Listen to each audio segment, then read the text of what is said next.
Welcome everyone, I am Doug Fields. Hello. This is my good buddy Josh Griffin What's up, from everybody? Download Youth Ministry. We are coming to you from the Juice Studios in Southern California, and we are so excited to have you as part of our first ever National Day of Volunteer Youth Ministry Unbelievable. Training. Not only are we excited, we're also thankful that you have committed some precious time of yours to be here so that you can be more effective at what you do.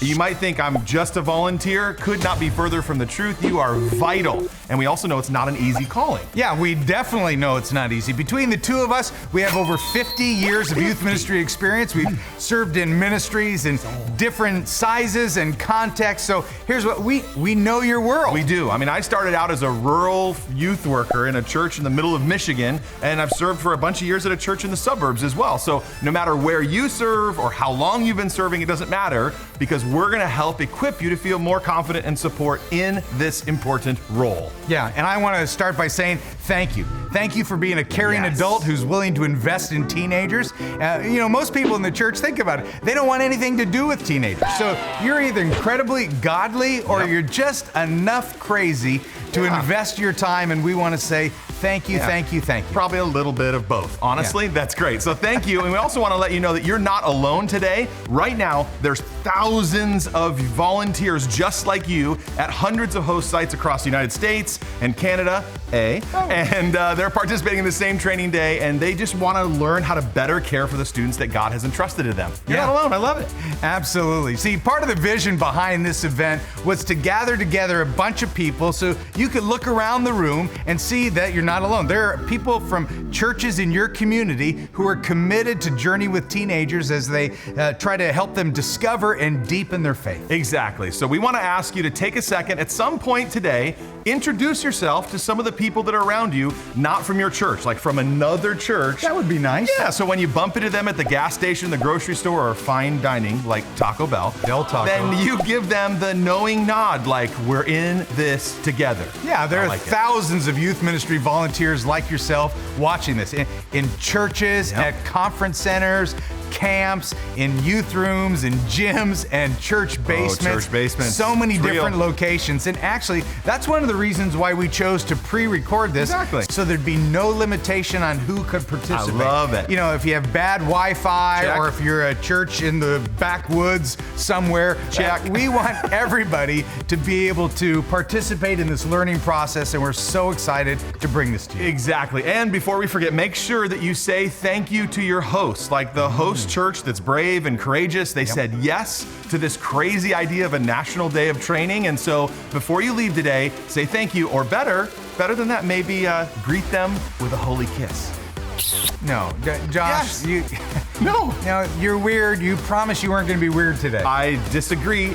Greeting one another with a holy kiss is in the Bible. Romans 16, 1 Corinthians 16. Jude. I'm sorry. Here's what Josh is trying to say. It's in He's there. trying to say thank you to the hosts for taking a risk and hosting. We know it's not easy or glamorous to do the work to put on another event for a bunch of people that you may not even know. So really, thank you to the hosts for opening up your space to make this happen, for other wonderful volunteers. It's going to be a great, great day. It sure is, but it's not really even a full day. It's 2.5 hours, and I promise you we're going to pack it with amazing content from some of the leading voices in youth ministry. We'll also give you a chance to reflect on what you hear. We'll give you some opportunities to even discuss with others some of the ideas that were presented today, and giveaways, prizes, Lots of prizes all day long. So we're going to help you just kind of work out your day with the ideas, inspiration, and practical ways to be more effective. Yeah, this is what we're going for. And you know what? Here's the deal. We're also, if you stick around to the very end of the day, we're going to give everybody an incredible free gift, all right? We'll let you know more about that later. Just a little tease. I'll tell you, one of the reasons I'm so excited about today is because of Pam and Mike and Kyle and Randy and Sydney and Mrs. Kruger. See, those are some of the names of the faithful volunteer men and women who showed up to church week after week when I was a teenager, and they inspired me to know and follow Jesus. So I am so grateful for the faithfulness of these amazing people. I know that you have amazing volunteers, part of your history too, Absolutely. right? And if it wasn't for the constant presence of people like Jerry, Carol, Terry, and Jim. Jim was a volunteer firefighter, no formal Bible education, nothing. Like, he's not a theologian, but he loved me. and loved me kind of during a difficult time in my life when I was difficult to love. And so without people like them, I don't know where I'd be. So thank you.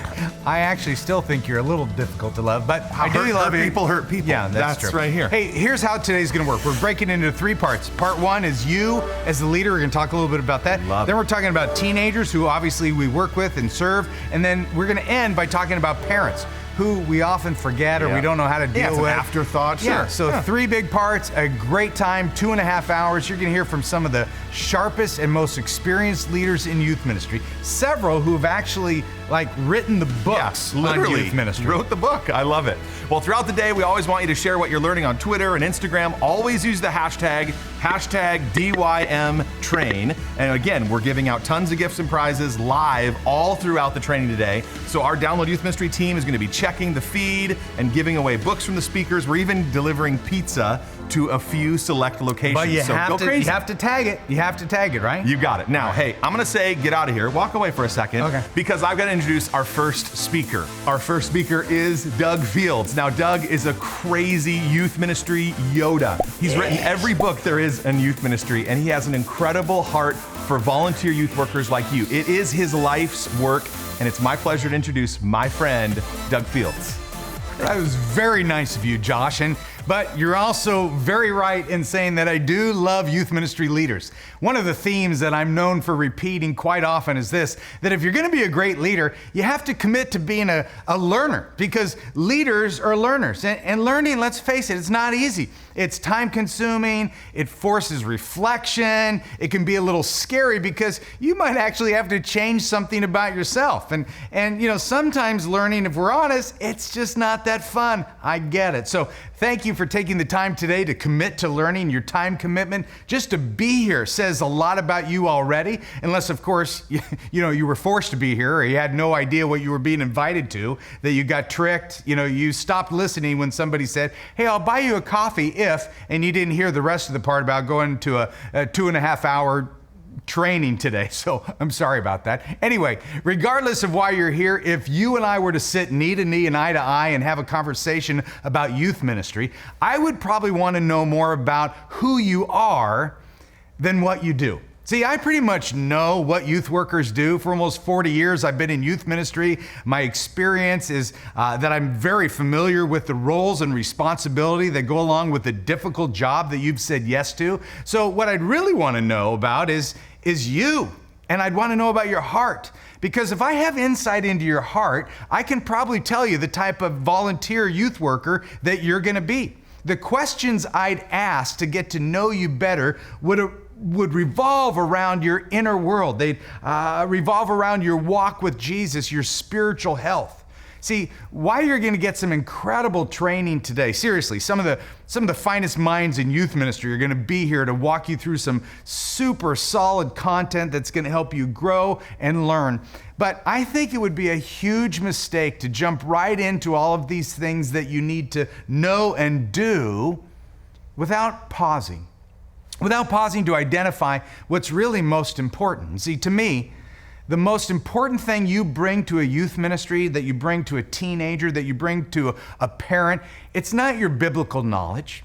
It's not your vibrant charisma or your wise teaching, and it's definitely not your coolness factor because, look around the room. I mean, most of us are long past cool. Actually, I'd say that if you're older than 23 years old, you're probably not cool to a teenager anyway, okay? Now, you might think you are, but no, you're not, trust me. And to be perfectly honest, I actually don't think it matters if you're cool, because teenagers don't care if you're cool as long as they know that you care.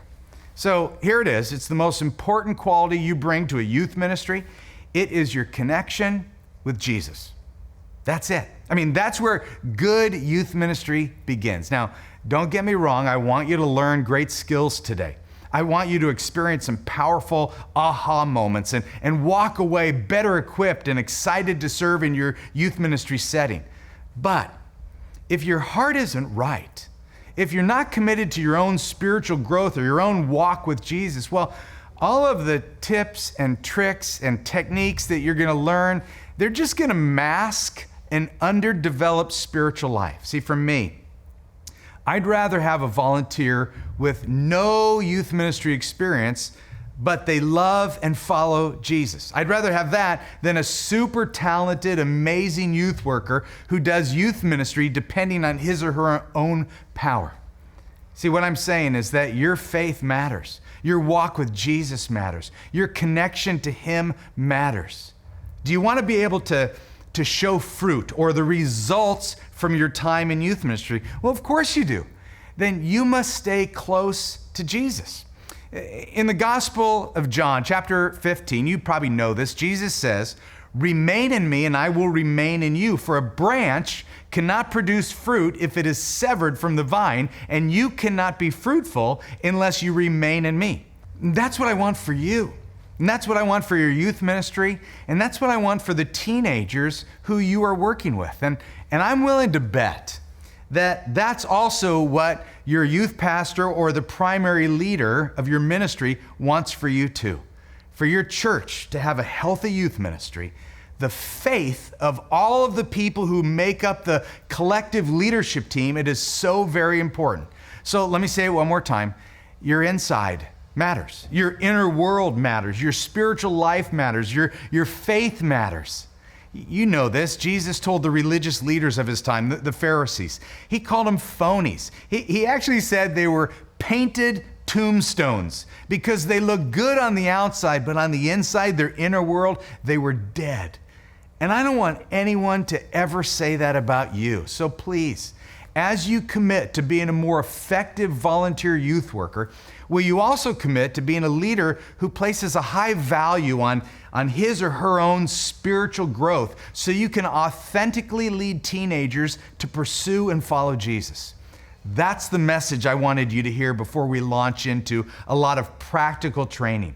See, we'll give you a few times today to pause and reflect on what you've heard from some of the speakers and some time to share that learning with other people around you. And during those times, if you need to instead spend some time reflecting just by yourself on where your heart is, and maybe you need to let God speak to you about some of the steps that you need to take to strengthen or deepen your connection to him, that's okay too. Because again, all the ministry tools in the world can't make up for your lack of connection to Jesus.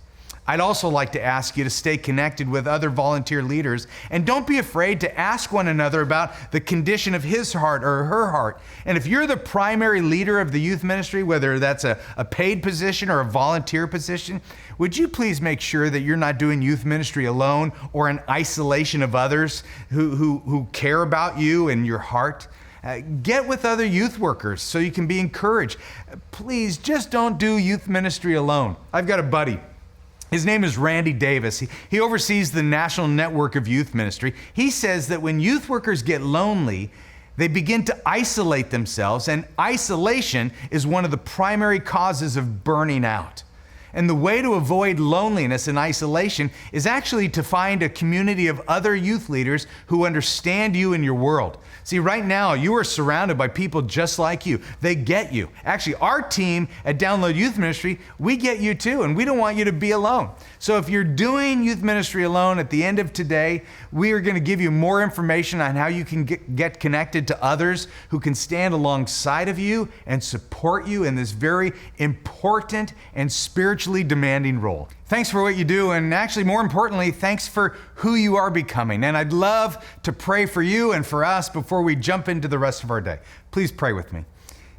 Jesus, we are your people spread out all over the place. We are grateful for the opportunity to love teenagers and point them to you. Thanks for using broken people like us.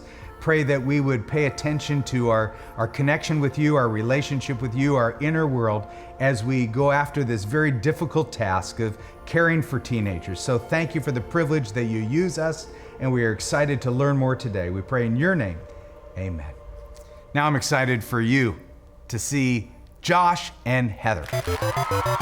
Thanks, Doug. One of the things I love about Doug Fields is his consistency for decades, loving youth workers, his faithfulness to his family, just a great role model and a great way to kick off today. I am super excited to hang out with my friend Heather Fleece. Heather, how are you? Hi, Josh. It's good. Great to see you. Thank you very much. If you don't know Heather, you will never forget her after today. She loves junior high students. She's been a faithful pastor at a church for how many years now? I'm in my 23rd year. 23rd year. in youth ministry. You're going to hear from a total pro today, sought after conference speaker, really predominantly junior high is your thing. It's my thing. I love it. She has a great story. She's going to give you a big challenge today. But first, 3 questions with Josh. You ready to play? Please, okay, yes. Here we go. These are hard. You have not seen these yet. Very difficult. Good luck.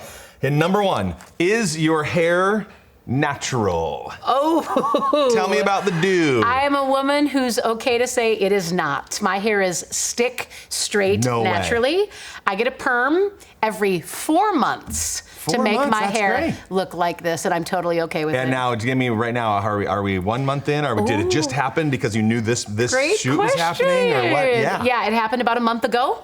Okay. And then in another 3 months, and it's very strategic for me in regards to like mission trips and camps and stuff like that. You gotta look your best. Well, and it's gotta be easy, Josh. Now, I don't want to just ask you about your fashion sense and your hair, so I'm gonna ask you some hard-hitting questions as well. Are you ready? Oh, I thought that was the hard one. Okay. No, you have 2 dogs. What are their names? What are your dogs' names? Jingle Bell and Hadley. Okay, question. Yeah. Jingle Bell and Hadley have run away. Your husband called you and said your dogs have run away. One of your dogs has run away. Which one do you hope is the one that ran away? It's terrible. Well, first of all, let's clarify. Both of these dogs are St. Bernards. One weighs 158 pounds. Oh my the other one goodness. 145 pounds. They're as tall as this table. They're them huge running animals. away and getting away without anybody seeing them is pretty slim chance. However, Josh. You know what? I'm going to give you a pass on this one because I like you so much. But you have to answer this one. Okay. Question number 3, here we go. Your senior pastor says you must move to high school ministry and not do junior high ministry. Do you stay at the church? What do you say? What happens next? Go, Heather. I would say, do I have 2 weeks to turn in my resignation? Wow. I'm not kidding. It would You be are fierce. that quick. Junior high, ride or die. I don't think he would ever have the guts to say that to me. Do not challenge a senior pastor. They will rise to the occasion. Is this being recorded? Oh yeah, it's going to like 1 billion people, I'm pretty sure. Here's what I love about Heather. She loves Jesus, loves junior hires, loves students. Yep. You love youth workers too. I do. And we have tons of volunteers gathered all around the country. I know you're going to go challenge them, but my friend Doug is on the other stage, and what I want you to do, you don't know this, but Heather has beaten me at arm wrestling. She's twice as strong as I am. We have calf comparison pictures. Yep. We're like progressing in our muscle development, and she gives like hugs that just hurt so bad. They crush. Badly. They do. I have ribs that are not right anymore because of this one. Will you please go give Doug just an official Heather Fleece greeting, and then do your talk too, or whatever. I'd love to. Okay, go get him.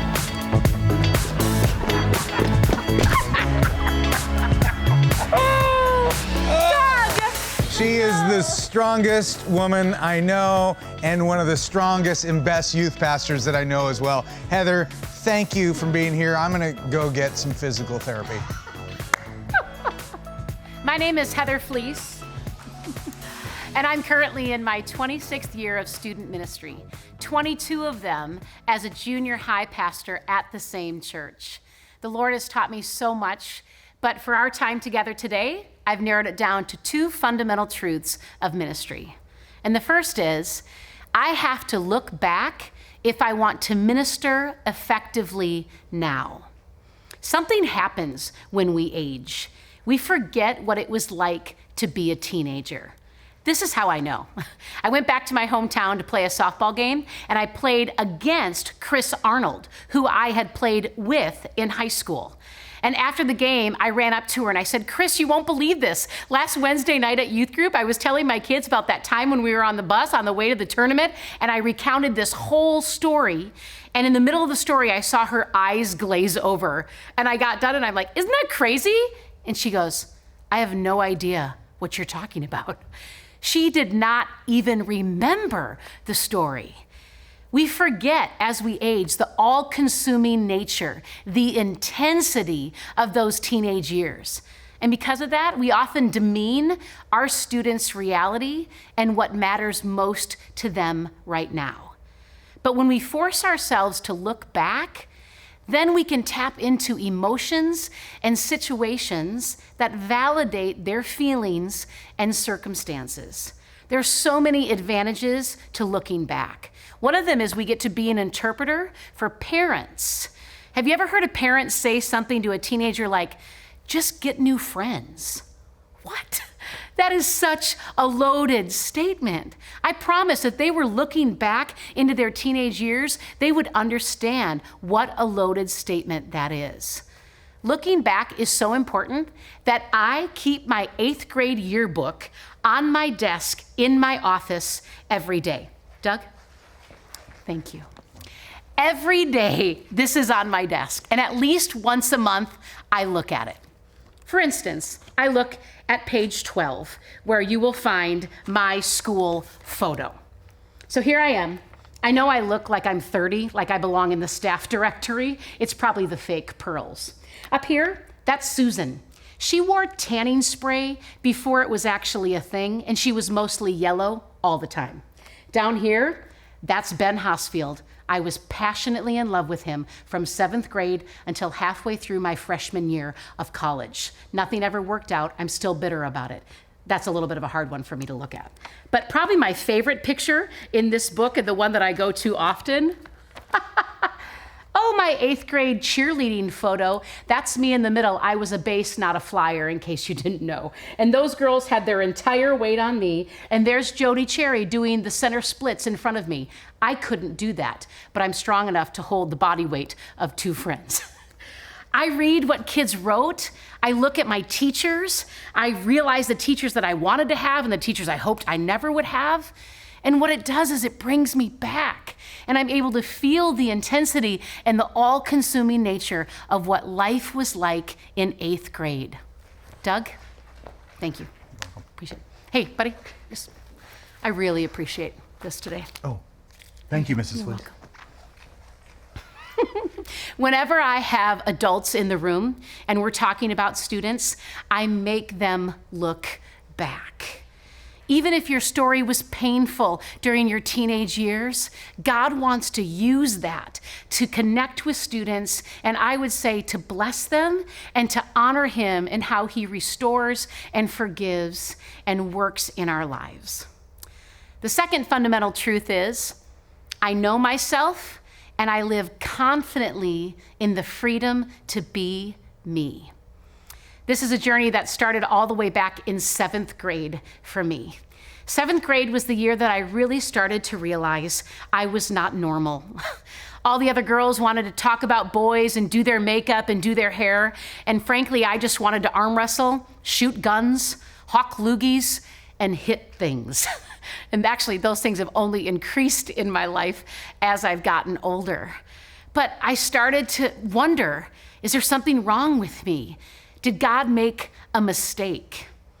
And interestingly, this manifested itself in ministry. In my second area of ministry at the church I am now, I joined a junior high pastor named Greg Wiseman. He'd been there 10 years when I came, and he had established an amazing ministry, especially outdoors and super active. And then he left, and I was in charge of the whole ministry. And I remember going on the mission trip for the first time that he always went on and doing a climb they called Mount Baldy in Canada. And as we were driving to the base of the mountain, all of the students were talking about how crazy Greg was and how every year he would run up the mountain, literally run up Mount Baldy. I'll be honest, I stood at the bottom of that mountain and I didn't even know if I could make it up. I've never been a thin girl. I've always been a little bit heavier. My cardio, although I'm working on it, wasn't great at that time. And the whole time I was climbing, I was barely making it. And I had a crisis of identity. I heard about this man and how great he was and what a great pastor he was, and I was thinking to myself, I don't measure up. Can I really do this? Can I really lead this ministry? And it was during that time that the Lord brought one of my favorite passages to mind, Psalm 139, verses 13 through 16. Most people only talk about it like at a baby shower, but it is so relevant to us as adults.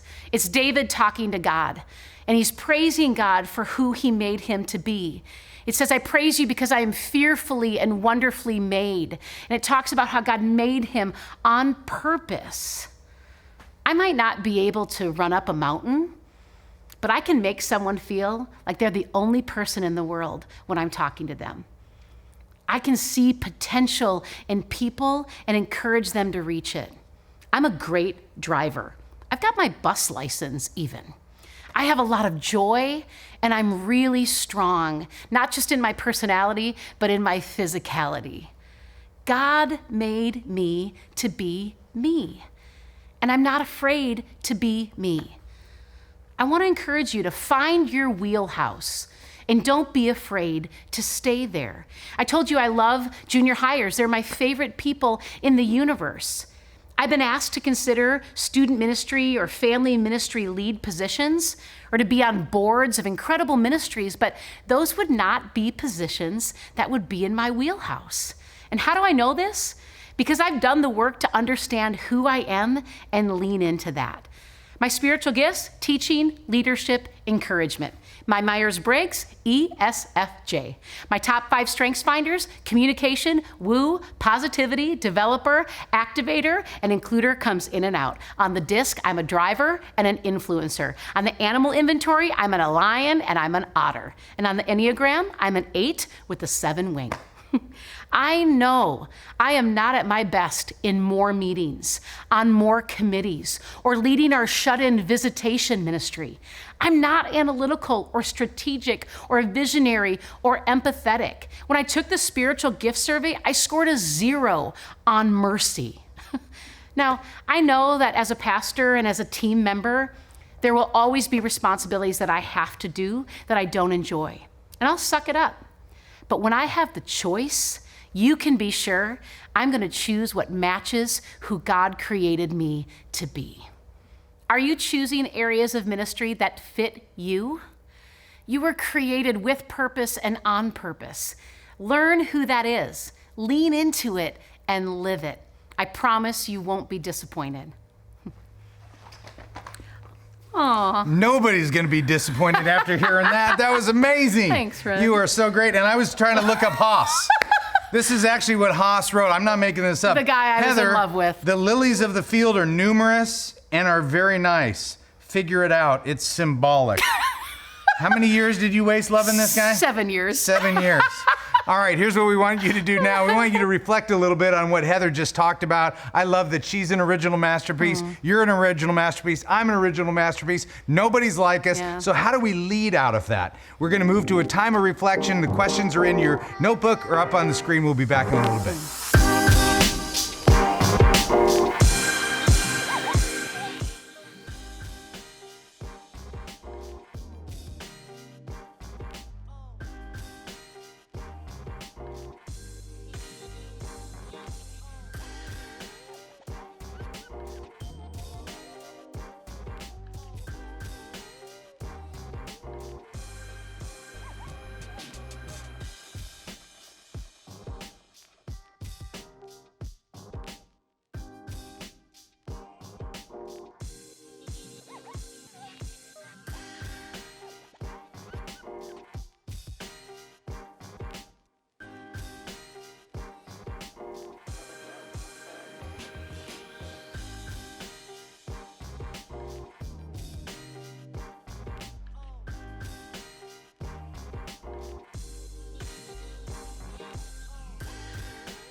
I love me some Heather Fleece. Me too. She's awesome. Hey, Josh, check it out. Here is a map of all of the host sites for today's event. That's Can you awesome. believe it? Over 200 sites in over 40 states in the good old US of A. That is so exciting. And there's also quite a few states that have a lot of pins too. Yeah. I mean, look at Michigan, 12 locations. We've That's got awesome. 18 in California, and can you believe it? 19 in Texas. And I just want to pause right here and give a little shout out to the Matthews or the Matts out there, because 7 locations today are being hosted by guys named Matt.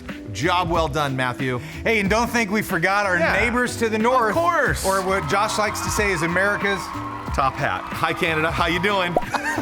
It's terrible. We No. have great representation We in love Canada today with sites We in love British Columbia, Alberta, Saskatchewan, Ontario, and Quebec. So a big hello to all of you Saskatchewan. Canucks. How do you spell Saskatchewan?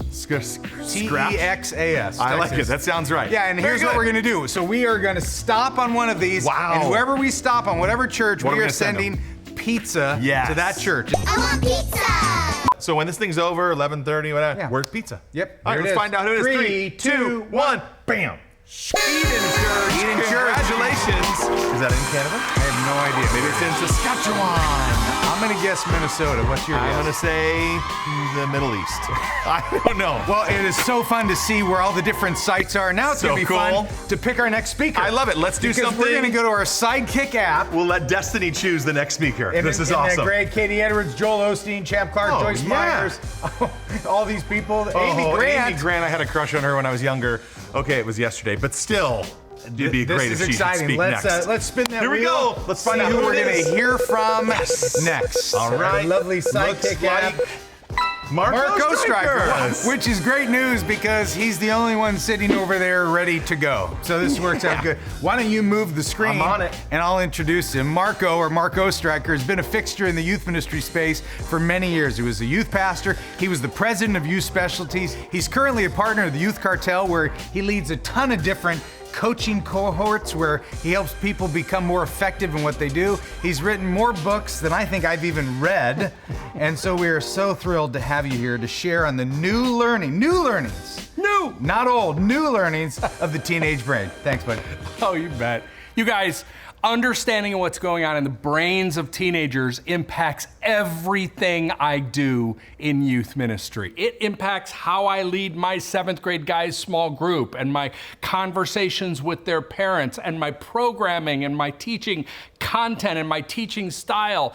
This is so important. We're going to try to condense into just a handful of minutes some of the newer findings from the last decade or so about adolescent brain development. There have been so many, and probably the top aha surprise to the entire medical and scientific community was that thanks to the invention of the MRI and the ability to take non-invasive real-time scans of healthy teenage brains, we discovered this huge surprise truth, and it's this: it's not done developing. Prior to the MRI, everyone thought that the brain was fully developed by age 6 or 7. And it wasn't until that new science allowed us to see that the brain isn't fully developed until the mid to late 20s. And so there are parts of the teenage brain that are significantly underdeveloped and make it difficult for them to do certain things and better at other things. Two areas of the brain that are particularly underdeveloped are the prefrontal cortex, which is right up here behind your forehead. It is the brain's executive office. It's responsible for all kinds of critical thinking processes that separate us from other animals. Things like impulse control, wisdom, prioritization, risk analysis, decision making, empathy, focus, just a few kind of important things, right? And those things are difficult for teenagers, but pause button. I want you to ask a question right now that I think is so critical. I want you to ask yourself, do I see teenagers as a problem to be solved or as a wonder to behold? If you see teenagers as a problem to be solved, which is how 95% of our culture sees them, even most churches and even most youth workers view teenagers as a problem to be solved. If you see them as a problem to be solved, you hear that their prefrontal cortex is underdeveloped, and it's easy to draw the conclusion, look, they're broken. They're dysfunctional, they're incapable. We should isolate them and treat them as if they're children, which of course is counterproductive to their growth in every way, especially their spiritual formation. But if you embrace a wonder to behold perspective, friends, I want to suggest that's God's view of teenagers. It's anchored in an understanding of theology that's rooted in creation. What was God's dream when he invented this transitionary period of life? And then you see the underdevelopment of the prefrontal cortex as an opportunity that was lovingly created by our wonderful God. And then you start to notice things like, because they're not good at risk analysis, they're really good at taking risks, which is critical to their development and their understanding of themselves and their world and everything else. They are naturally wired for passion. And that can be a gift to them, a gift to our ministries, a gift to our churches, a gift to their families, if we understand it and enjoy it in that way. The other part of their brains that's significantly underdeveloped is right over here, and it's called the temporal lobes. Temporal lobes are responsible for emotional understanding and interpretation. They're underdeveloped in teenage girls. They're way more underdeveloped in teenage boys. And I just regularly find, like in my small group, that I need to be a surrogate temporal lobe to the guys in my group because they have a very difficult time understanding the emotion that someone else is expressing. And as I help them exercise that muscle, it's not really a muscle, but you get the sense, right? That as I help them exercise that muscle, they're better able to engage that emotional understanding in the future. Now, two more things I want to point out about the teenage brain that's just fascinating. It just takes me back to God's creativity and God's love for us. The first one is this. Neuron growth and pruning that takes place before and after the onset of puberty. Now, in the couple years leading up to the onset of puberty, the brain grows into a growth frenzy. Think of it this way, your brain has billions of neurons, and it's about the same amount all through life until about after 70, it starts to trail off. The other place where there's an abnormality in that is in the 2 years prior to the onset of puberty, we see a spike in neuron quantity, and millions of additional neurons grow, and those millions then get removed after puberty hits, about the 4 years after that. So think about 11 to 15 or 16 years old, the process reverses itself and millions of neurons are eliminated. Now, neurons are the information superhighways of the brain. It's how information moves around our brain. It's how our brain functions. The fascinating thing is it's not the same neurons that are added that are eliminated. Those that are eliminated are those that are not used during the young and middle teen years. Those that get highly used get to stay and play for the rest of life. And so the brain, this is neurological expert language here, not mine. They say our brains are hardwired for how they will function for the rest of life during our young and middle teen years. Now listen, this brings up a huge question of stewardship for us as youth workers. We are not the only impact on shaping teenage brains for a lifetime of faith, but we are one of the shaping forces that God uses in the faith development of our teenagers. And how are we stewarding that opportunity to shape and hardwired our teenage brains for a lifetime of vibrant faith? If we focus our attempts in youth ministry at getting kids to repeat back the correct answers, then all we're doing is hardwiring their brains for a lifetime of repeating back correct answers, which might be nice for your senior pastor, but it's not maybe vibrant faith, right? And instead, if we think about how can we capitalize on these important, critical, formative years in helping kids wrestle with deeper questions, helping them ask great questions, helping them be honest about their doubts and seeking better truth to replace those doubts. How can we develop a spirit of serving others and noticing other people's needs? All of these kinds of things, that's the stewardship question of brain development when it comes to young and middle teenagers.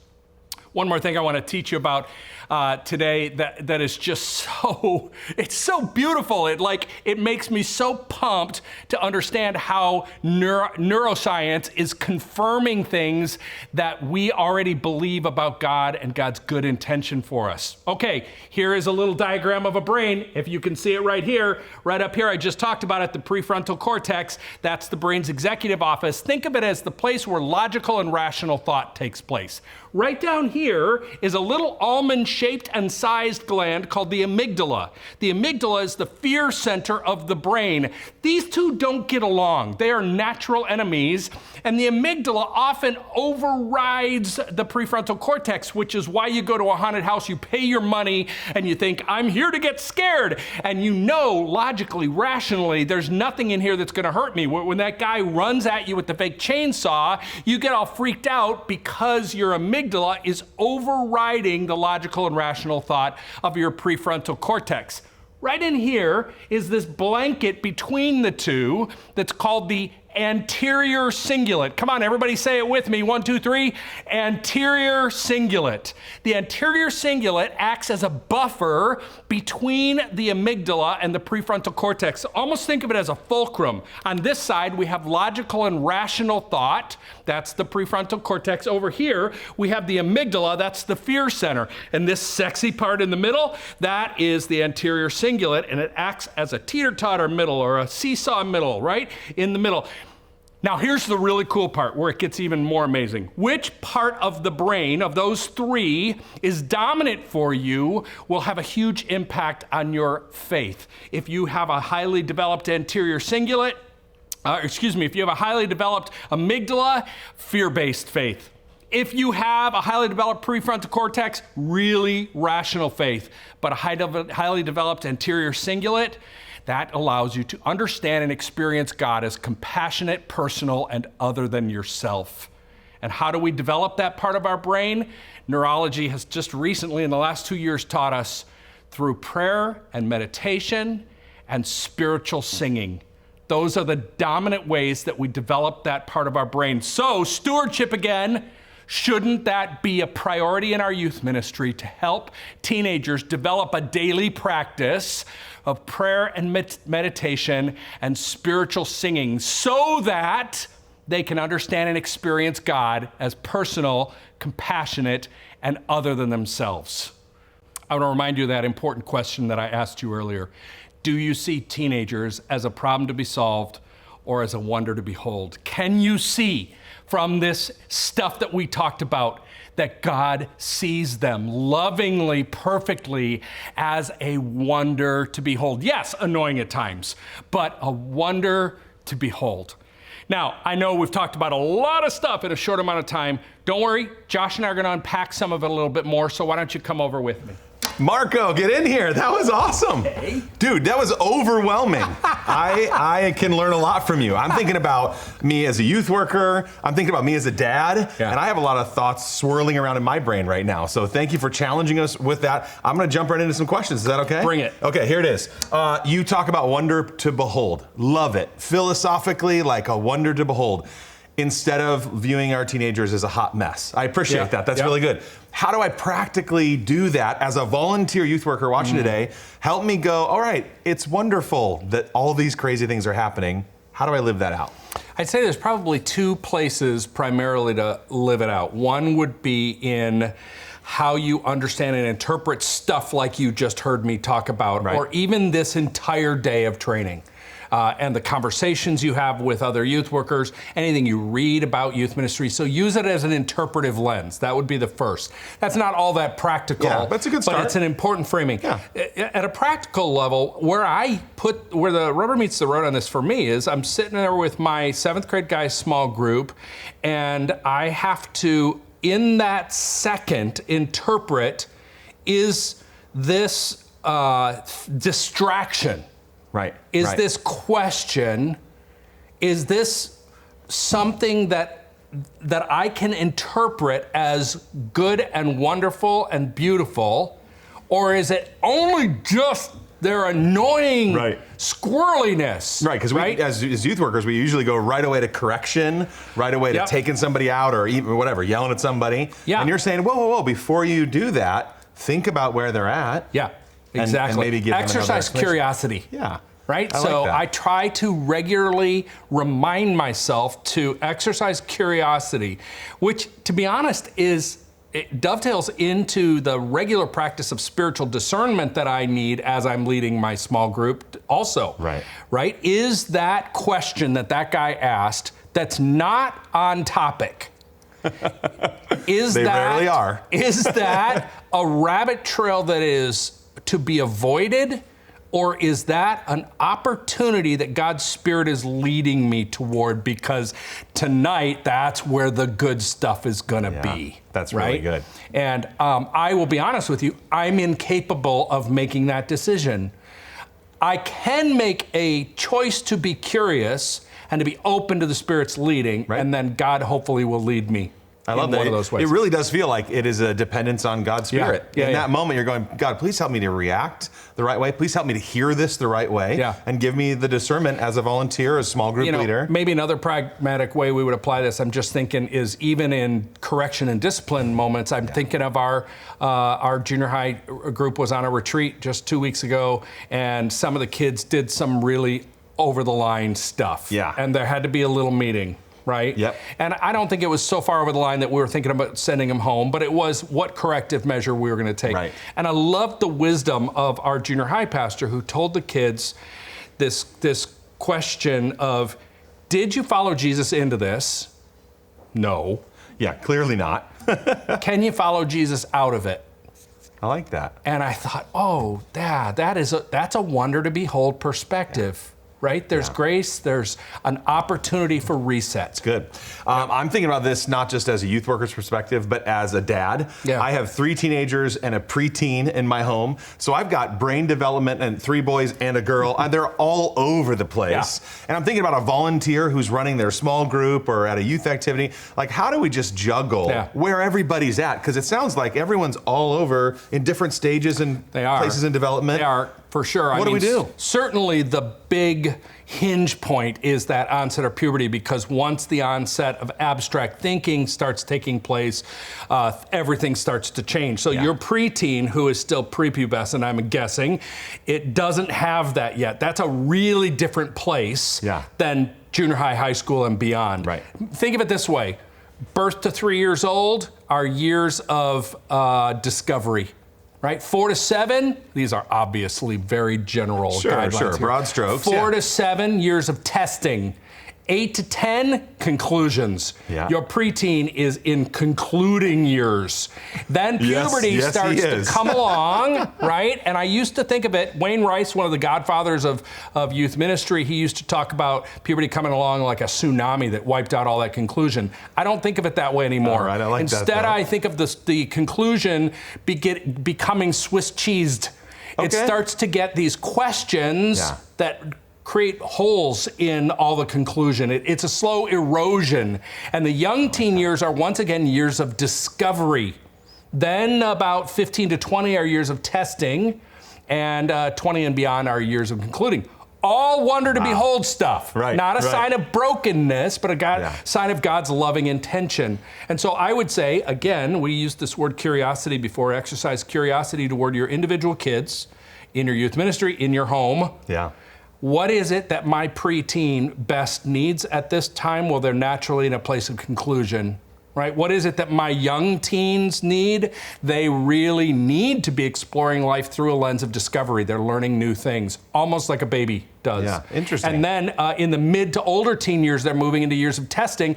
That's normal and it's good. So how can we help them have a healthy and safe place to do that testing? Yeah. No, testing is the one that probably shocked me the most as a parent. Yeah. Because my sweet, innocent child has now become someone who I never thought they would become. Yeah. And I'm like, how could you say that? Or why would you do that? And yet, as a parent, especially if I'm filled with grace and mercy and love for them, I understand they're not challenging everything I've ever taught them. This is a natural phase of their development. Yeah. I like it. Good. Let me throw out a couple more. Exactly. I don't always think that, but thank you. That's good.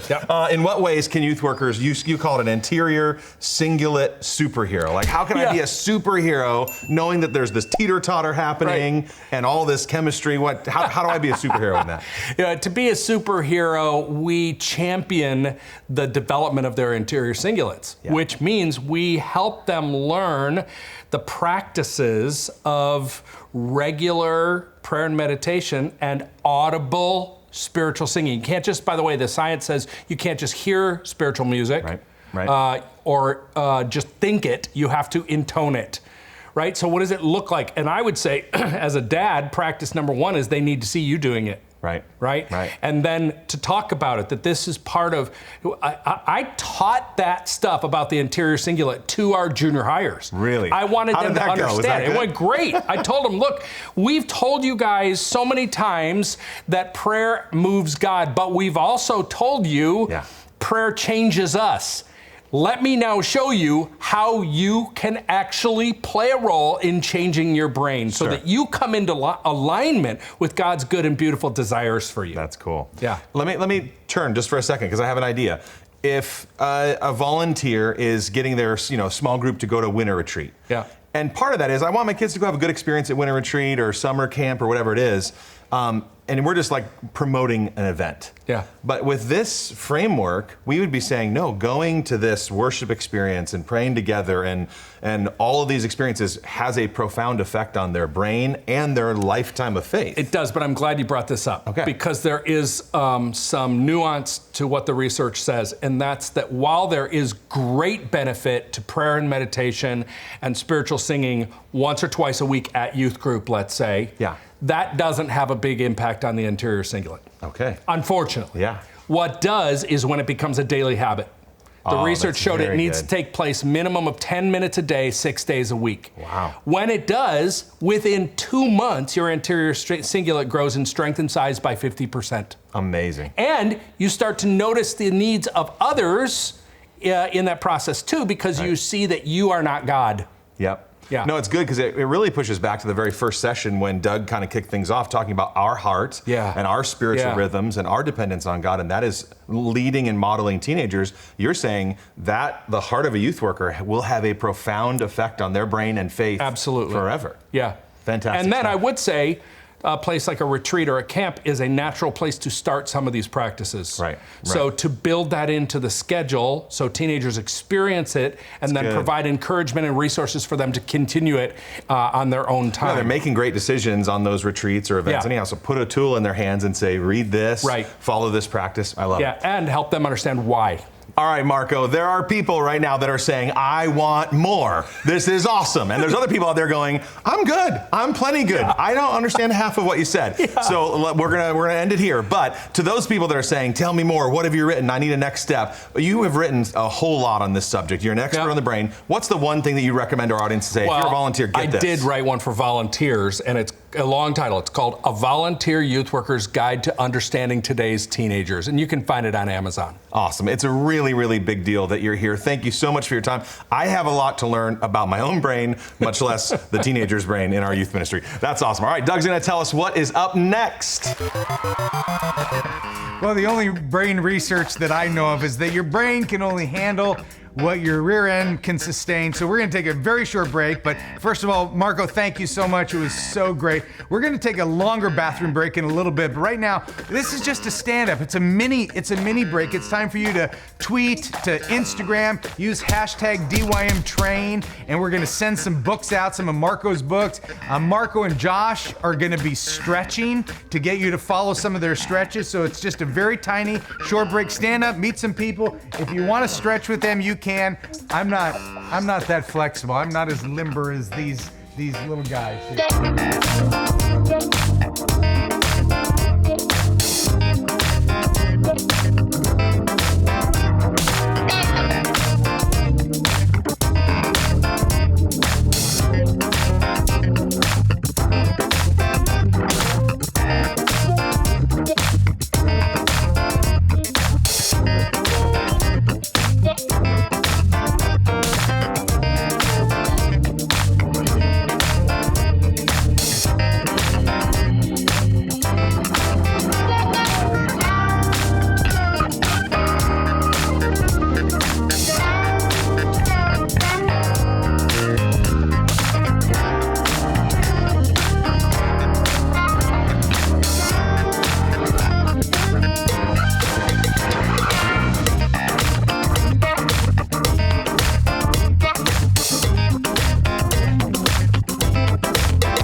back, everybody. I put on my glasses because I'm with maybe one of the smartest people I know, Professor, Dr., the Reverend Chap Clark. Wow. Chap, thank you so much for being here. Chap and I have been buddies for 30 plus years. We've been doing a lot of youth ministry training together.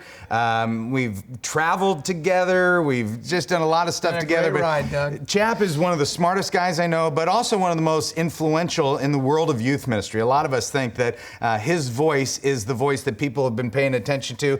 Co-author of Sticky Faith, Adoptive Church, Hurt 1 and 2.0. Anybody who writes a 2.0, this is their second volume of it. One of the best books you could ever read if you're a youth worker. Youth ministry in the 21st century and adoptive youth ministry. Chap, you are obviously very prolific. You have been influential, and you have a youth ministry background. Tell people about your youth ministry background. I worked for Young Life for 15 years, and then somehow I started teaching at a seminary. Was at Fuller for over 20 years, and then about a year ago, the Lord kind of said, well, you and Dee get involved in the church. Be a senior pastor. Of all things, to go from being a teacher into being a senior pastor of a pretty big church. And what we're doing is youth ministry to the whole congregation. That's great. No, I know people who go to your church and they love you. They love you as a communicator. You're a pastor. You're a shepherd. Obviously, you're a smart guy. You're a thinker. And thank you for having such a great contribution in youth ministry and to my life personally. I love watching how you live your life and follow Jesus. So thank you for investing in the volunteers that are here. Why'd you say yes to this? Because the reason that we do ministry is to equip God's people to love on kids. Yeah. And the great thing about youth ministry, it's really led by volunteers. Yeah. And all we need to do is to help them to learn what does it mean to truly care for kids. You're going to be talking about what all kids need from a caring adult, and I'm so excited to learn from you. So thank you so much for doing this, Chap. Have fun. Teach us. Here we go. Excited to learn this is from great. you. I can't wait to do this, Doug. Thank you for having me be part of this youth ministry volunteer training event. And we're gathered together what all kids need from a caring adult. The place we start with volunteers, who are the absolute key to any kind of youth ministry that makes a difference, is we gotta start with where kids are and who they are. What do all kids need from a caring volunteer? So really, let's start first with what all kids need, period, and then we'll move into what does it mean to care for them in the midst of that. First is this. Developmentally, we know 3 things about what it means to grow up. The first is every kid needs to know that they have a safe place, that they are cared for, that people like them, that people know them. So as volunteers, this is where your adventure begins. The meeting starts when the first kid shows up. And in middle school ministry, that might be 2 hours before the meeting. In high school ministry, it might be 15 minutes after the meeting is supposed to start, and all of a sudden these kids come in. The second they come in, we are on. We are on to nurture them. And basically, here's what it takes. So all of us need to get ready for this. You'll never remember this. Write this down. This is so great. You look every single kid that God puts in front of you, you look them in the eye, you say their name. So memorizing names crucial. And you say something nice to them, something that makes them know that you care. And so every single kid, every single one needs you to connect with them somehow. Looking them in the eye is a great place to start. As you get to know them, using their name, saying something nice to them, make it your goal as a leadership team that every single kid has some leader that nurtures them by being kind, looking them in the eye and saying their name. That's the first thing that every single one of them needs. Second thing that every single one of them needs is they gotta believe that they matter. They have got to somehow be included in using how God created them, their own gifts. Even if they're a 7th grader that's either a wallflower or they're really excited, you got to figure out as a leadership team, every volunteer needs to figure out how can that kid feel important. The big word for this is empower them. So middle school, high school, even young adult ministry, we got to figure out how to include kids in what we do. Most of the time we call that student leadership, but you got to be careful.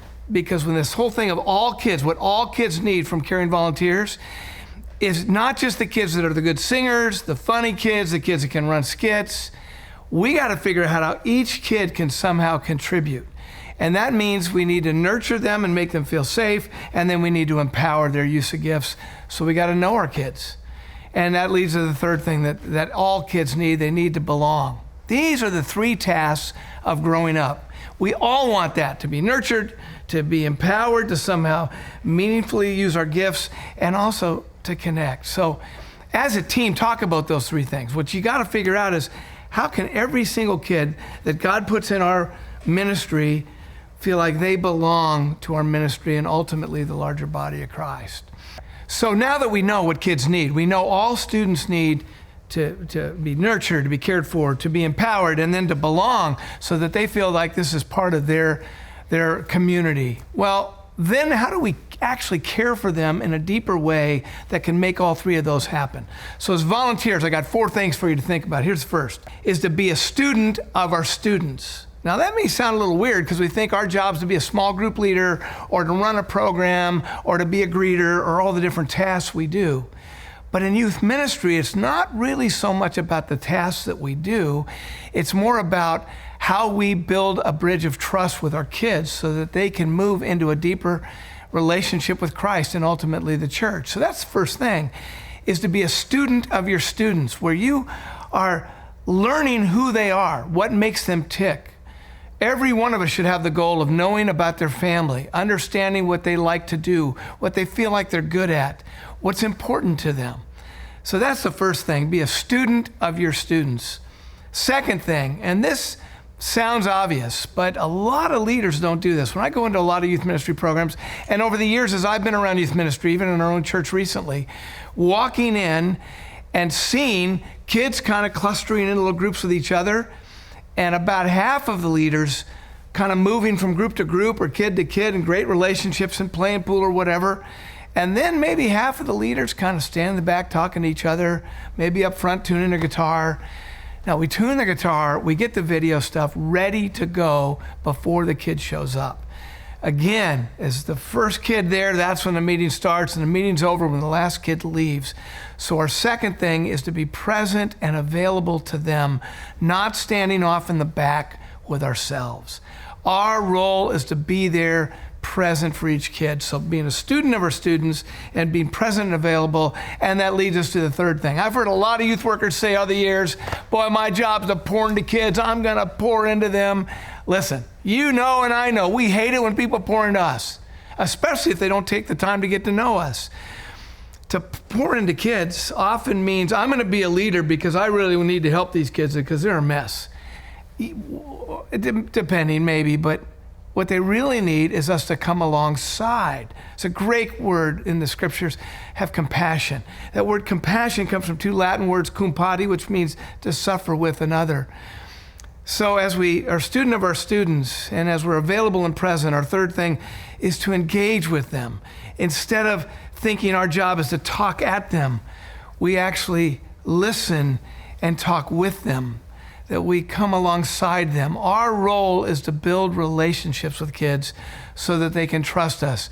And the pouring into ultimately will be a mutual pouring into because, frankly, as a volunteer, you need these kids in your life every bit as much as they need you. You need to receive from them what God has to remind you that you do belong to Him as well. And that's the great joy of youth ministry. That's kind of the third thing. And the fourth is really important, is our ultimate goal is to find a way to connect kids to the larger church. Whether that means we get to know families, we have them sit with us, we encourage them by getting them into some kind of ministry in the church besides youth ministry. It's a lot of different ways to connect our kids to the larger body. But know that our goal is not just to engage and be present and be a student of them, but our ultimate goal, and yes, this is our agenda, because Jesus had the same agenda, and that is to draw kids not only into the arms of Christ, but into the body of Christ. There's one of my guys named Dave back a long time ago, and he really struggled with faith, but he became a good friend of me when he was in high school. Then he went off to college and started to have some kind of rough road, dropped out of college his freshman year, and then when he came back, the first call he made was to me, just a guy, and we sat together and had coffee. He ended up becoming a great friend, and now Dave and his family are walking with Christ today, simply because our leadership team had built a relationship with him. May you love the Daves of the world. May you be present and care for them. Thank you, Chap. That was so great. I knew you'd love him. And here's what we want you to do right now. We want you to just take a little bit of time to talk about with one another what Chap shared on. I loved it. Even as a veteran youth worker, I'm like, yeah, those some of the things that I just forget to do that you reminded me to do. So They got thank to you very keep us much. going. We got to look them in the eye. That's good. That's the key. That's good. Well, thank you so much.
Hey everybody, I know that you might want some more time to talk, and I understand that. You don't. That's great. End Josh it and I right now. talk a lot, so you can keep talking if you'd like, but we're gonna take a little bit of break to go to the bathroom. Yeah. And Stand up, stretch a little bit. It's okay. Pull out your phone. You've been so good about keeping your phone put it away. Thank you for that. Pull it out now. Get caught up on whatever social media. all that. take some pictures, tag hashtag DYM Train. We're giving away prizes, We are, books, like crazy. pizzas, all kinds of stuff to those that use the hashtag. Yeah, I like it. So keep it on the clock. It's only a few minutes, but enjoy the break.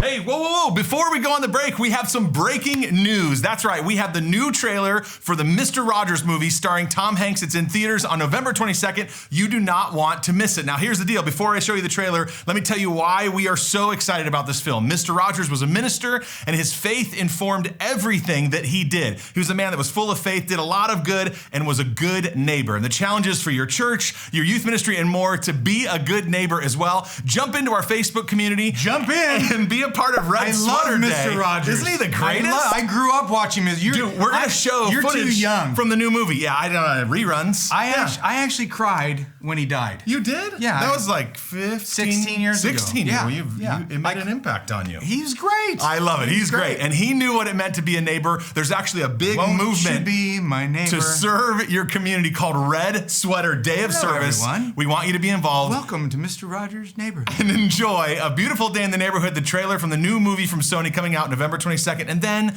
you can go on your break. Watch this.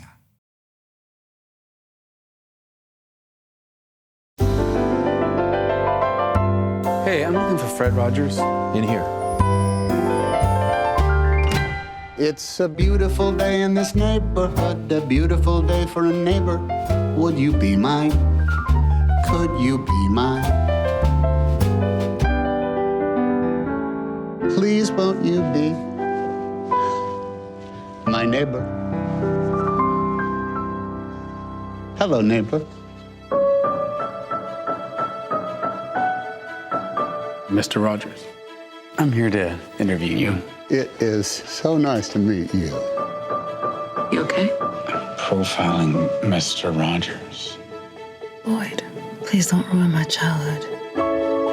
This piece will be for an issue about heroes. Do you consider yourself a hero?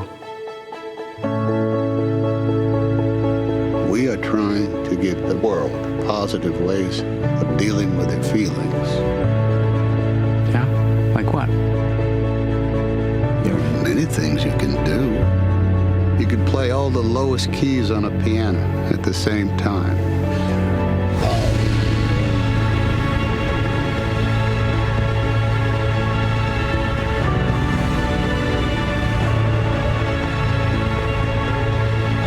You love broken people.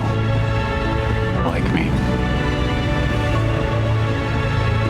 Sometimes we have to ask for help, and that's okay. I think the best thing we can do is to let people know that each one of them is precious.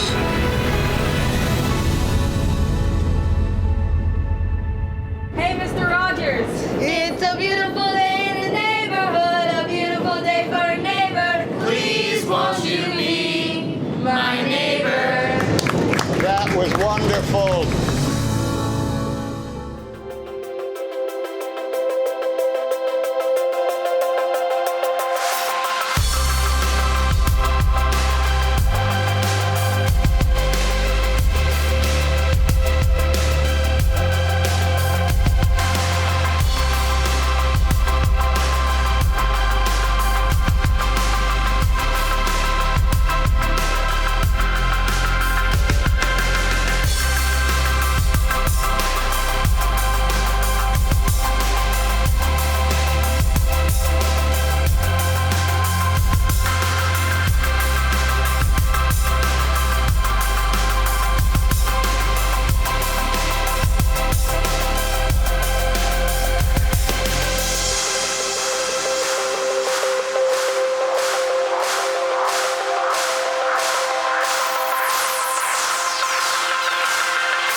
a great day it has already been when we're just getting started. Now, hey, if you're saying, this is my cup of tea, I kind of like learning and video, this is awesome. Well, we've actually developed a tool a couple years ago called Download Youth Ministry University, or DYMU. It's just like this, except you get to do it on your own. It's a series of 27 10-minute online training videos into 4 courses. It's all accessible from the comfort of your own home, car, dorm room, whatever it is, you name it. It's youth ministry training at your own pace. So ask whoever is responsible for your youth ministry for being here today, ask them about getting access to DYM. Yeah, many of the people that are training today and many others are part of DYMU. Absolutely. And we have found that really hundreds of churches have used it to strengthen their team, and they've been getting their leaders.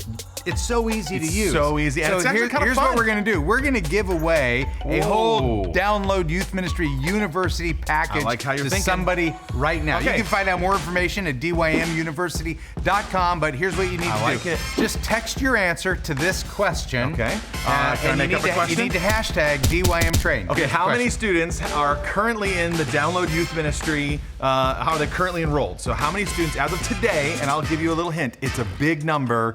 It's in the thousands, not in the millions. It could be in the 10,000s. But not in the millions. It could be in the 100,000s. It's a lot. So make sure you use hashtag DYM Train and give us the answer, what you think it is. The closest one tonight at 5 o'clock Pacific time, you will win the whole thing for your whole church. I think we should give away more stuff. I like giving stuff away. Let's go to Instagram. Okay. Hashtag DYM Train.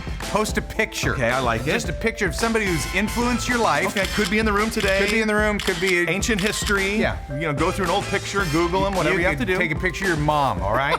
And hashtag DYM Train, and we're gonna pick some random winners. Are we gonna give? We're gonna give away another access to Download Youth Ministry University. We're gonna give books away from the speakers. I like that. I think we're gonna give a free registration to the Youth Specialties Conference. That is going to be in Tampa this November. No, it's only a couple months away. Yep, and I think we also give away a free registration to the Orange Conference. We're going a little overboard. We haven't asked them yet, but they're good friends. They are. So here's the point. Make sure you use hashtag DYM Train. Post pictures, post comments, thoughts, and your best guesses, and you could win big. We're giving away prizes right now. Now, while you were on a break, Josh and I were arguing over who's going to introduce Katie Edwards. She's awesome. Good friend of both of ours, and we decided instead of me just playing the old man card that I get to pick, we said let's do rock paper scissors. I'm in. With sidekick. Okay, but you and I fight first. Can we do that? Yep. To see who plays. Yeah, let's do it. All right, here we go. Rock paper scissors shoot. Oh,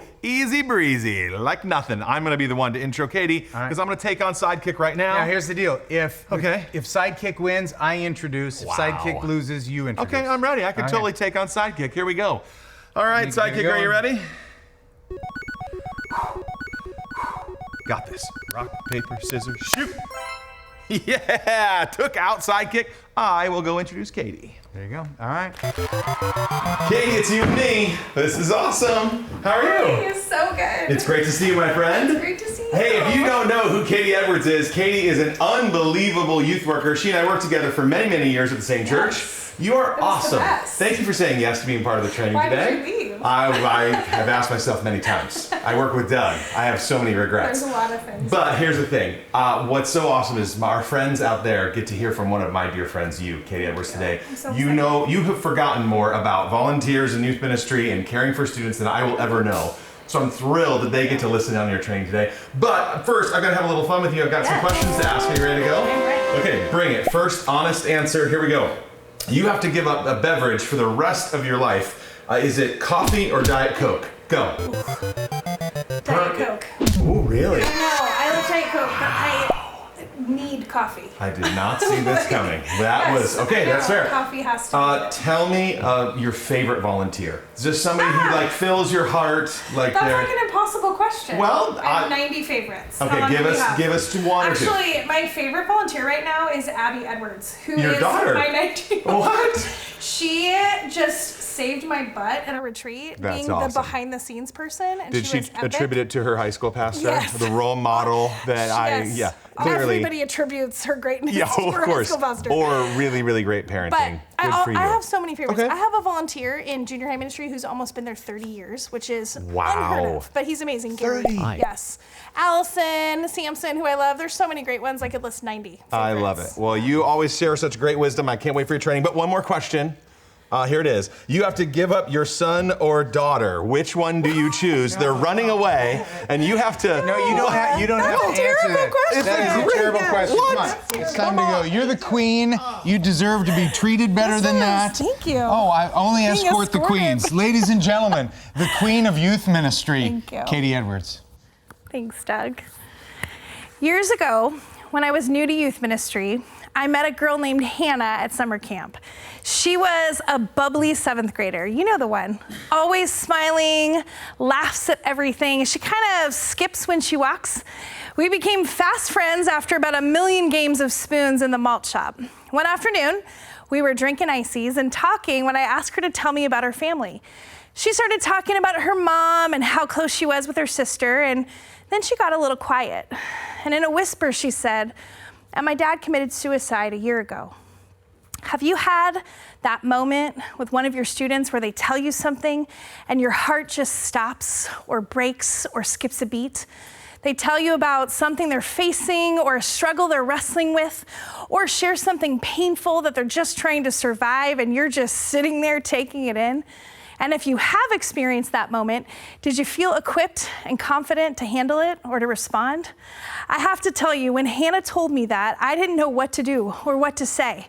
I sat quietly next to her and just listened, but inside I was feeling kind of helpless. What do I do? What do I say? This kid is sharing something big with me, and I'm just sitting here. I did not feel equipped to help Hannah. I found myself looking around for someone to come and help me.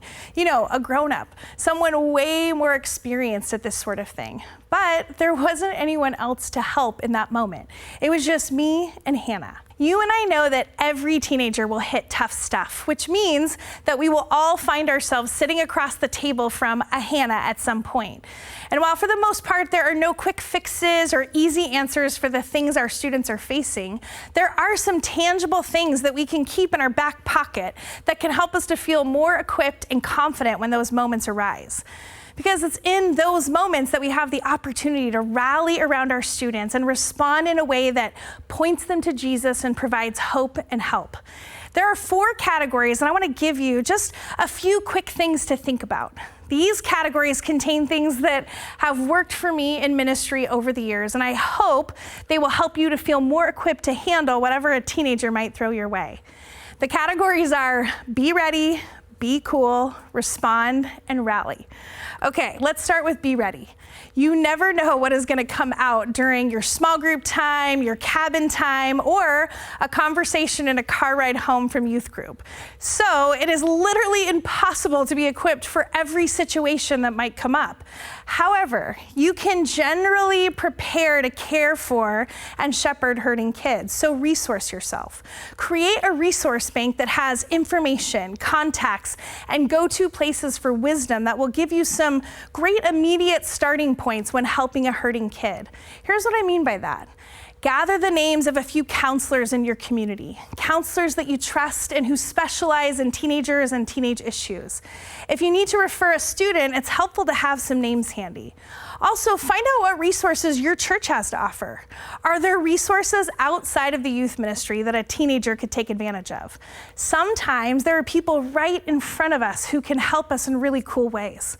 Also, be a learner and read up on mental health, teenage issues, and adolescent development. The more we understand about our teenagers and what they're up against, the more our empathy expands, and the easier it is to help when they're hurting. I also encourage you to understand mandated reporting laws and any church policies that might affect how you shepherd teenagers.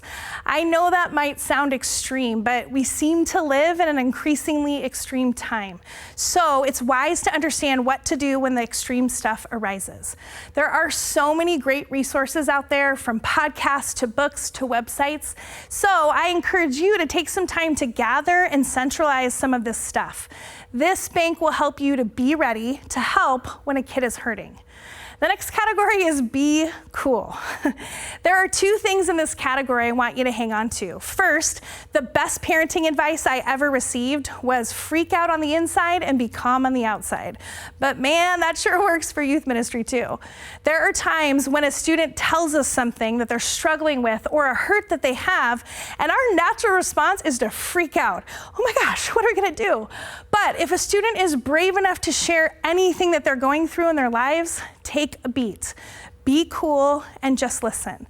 A freak out could shut them down quick. If a student is truly hurting, we want to do what we can to get them the help. There will be time to respond, but what a student needs first is a safe space to share in and safe people to share with. And when you create that space, that's where help begins. Be comforting, encouraging, be a good listener, be Jesus. The second thing I want you to remember in this category is God is with you. So even though you might not feel like you have the answers or you don't feel equipped to handle what's in front of you, remember, God loves these kids more than we do. He sees them, He loves them, and He wants to meet them right in the middle of their hurt. And the same goes for you. He's with us. He will meet us right where we're at, and He's got us. So be cool, lean into Him, and recognize that at no time are you alone in this. Okay, the next category is respond. When a kid is hurting, our response is huge, so lead with love. Students won't always, well actually, they will almost never remember exactly what you say, but they will always remember how you made them feel. So kind words, hugs, reminders that they're not alone, and reminders of God's deep, unwavering love for them all demonstrate a response of love. And be cautious about jumping in with what you think. It can be so easy to jump into advice or fix-it mode when we're walking alongside of a hurting student. It's not that your wisdom isn't helpful. It just might not be the first response. Listen, ask good questions. Those two things will lead to a clearer understanding of the situation and help you assess what kind of help they might actually need. And remember, there are very few situations that can be resolved in the first conversation. It's a starting point, and oftentimes your response in the first conversation will determine if a second one will take place. Sometimes it's best to simply respond with, thank you for sharing that with me. Or, I'm here to walk with you through this. Or, I can't imagine what that must be like, but I'm standing with you. Or, can I pray for you right now? You might be the only one they have told, so respond with your attention. You might be the only one who cares enough or takes them seriously enough to ask questions, so respond by being the one who asks. You might be the only one who is pointing them to Jesus in the middle of their pain. So respond by sharing His promises, His truth, and reminding them of His love. One other thing I want to share with you in this category is while some students are hurting in ways that really do just require ongoing comfort and care, some hurts do need a specific next step response. In some cases, you'll need to report something to leadership or to the authorities. Or you might need to inform parents and help them pursue help for their student. Which leads me to the last category, rally. This category is really about rallying support around a hurting kid and helping them take a first step towards help or healing. First, involve parents. Parents are primary caregivers, and they need to be involved in the process of caring for a hurting kid. We want to partner with parents and be advocates for the relationships between parents and their kids. Almost every situation will warrant parent involvement on some level. Now, there's cases when parents are the source of the struggle and a student is facing it, and in that case, consult your leadership to decide how to proceed or guide your student. But for most situations, parent involvement can only help the situation. Also, bring in others to rally around your student. It could be a professional counselor or a couple of close trusted friends, or maybe someone who's gone through something similar.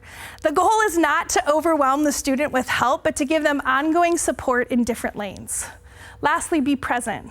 It's easier to rally around a student when you're with them. Maybe there's a fun outing you can plan or a consistent time to meet up or talk about a weekly time to pray together. Something to look forward to can be a powerful rallying tool when a kid is hurting. And when you can't be face-to-face, send an encouraging note in the mail, or better yet, create a jar of encouraging notes that they can keep at their bedside for when they need it. You can go through a book of the Bible together or a devotional or text encouraging scripture messages daily. As we close, I know this is a lot to take in. It's a lot to process. And I wish that it covered every single scenario that may or may not arise as you shepherd teenagers in your care. But I do hope this gives you some starting points to care for students well and some more confidence in this area. So thankful for what you do. Katie, thank you so much. Come on over here. Let me ask you a couple of questions. Now, here's the thing. We could literally do an entire session just based on helping hurting kids, like an entire day. We could cover this, but I want to take us at least a little deeper with a couple questions before we go to our small group time. Is that okay? I was talking so fast. No, you did good. It's so good. I love it. It's so practical too. Yeah, it's my favorite. Okay, tell us a mistake that you have made when caring for students, or a common mistake that you hear about that you would say, oh, don't do that. It's going to save your life. So what's one thing to avoid? Yeah, I think one of the mistakes that I think I make often is just jumping in too quick. I think it's important to take a beat before you respond to things. It's really easy when somebody shares a hurt with you or something intense or something extreme to just get flustered and move and start making decisions before you've really thought through what are the good decisions to make. Yeah. So I think take a beat if you can, take 24 hours sometimes to help kind of respond to what's going on. I also think sometimes I jump in too quick with advice. Sometimes students need that, and that's important. Guilty. But feeling that one. Yeah. You know, or this is what you should do. Just do this and you'll be fine. Because you've solved it in your mind and you're like, oh, this is so easy. Let me just blah, blah, blah, blah. Yeah, and as adults, we're That's natural problem solvers and fixers. That's not always the best route when you're coming alongside of a hurting kid. There are times where that's a process and it takes time. So I think those are two common things that happen. Be slow, be thoughtful, be empathetic, and don't immediately solve a situation. That is dynamite instruction for us right now. Great. One more question. How does a volunteer how do they prepare for these type of scenarios? You walk into a situation, you're like, I was not ready for that. Right. So how can someone who's watching today going, I want to help hurting kids, like I want to really be a great pastor and shepherd that you're describing, how can I possibly be ready for that moment? Yeah, I think it's impossible to prepare for every situation, you know, like I said before. But I do think one of the things that helps my volunteers a ton and our team prepare for these kinds of situations is we practice going through scenarios. Oh, wow. That's when we cool. do training together, or we gather together around the dinner table, we talk through what it would look like to respond to a student who comes to you and says their mom was just diagnosed with cancer, or they're struggling with something that they've never hit before, or depression is getting the best of them. I just put a little stack of pieces of paper with different scenarios of students in our ministry, and we just talk them through. How would we respond? Really what would we point them to? What scripture we want to encourage them with? What is professional help they might need if that's the case? And I just think it's kind of this exercise that we've gotten into a rhythm. You know, when you're a leader at camp and you're in a cabin and a student drops a bomb on you, you know, those are moments where you're like, what do I say? What do I do? And I've been there so many times. So I think talking it through and processing with one another really helps. Yeah, that's a really, really insightful thought. I like the idea of having a stack of cards at your next training and say, we're going to just kind of talk these through. And I'm sure you help correct and coach along the way. Sure, we coach each other. I also feel like, too, when you kind of do that scenario training, it feels like you're carrying the burdens of kids' hurts together. Some of the things that they share feel really heavy. And so I think as a team, when you kind of walk through those things together, it also feels like you're carrying the burden of kids' hurts together, too, which I think is really important.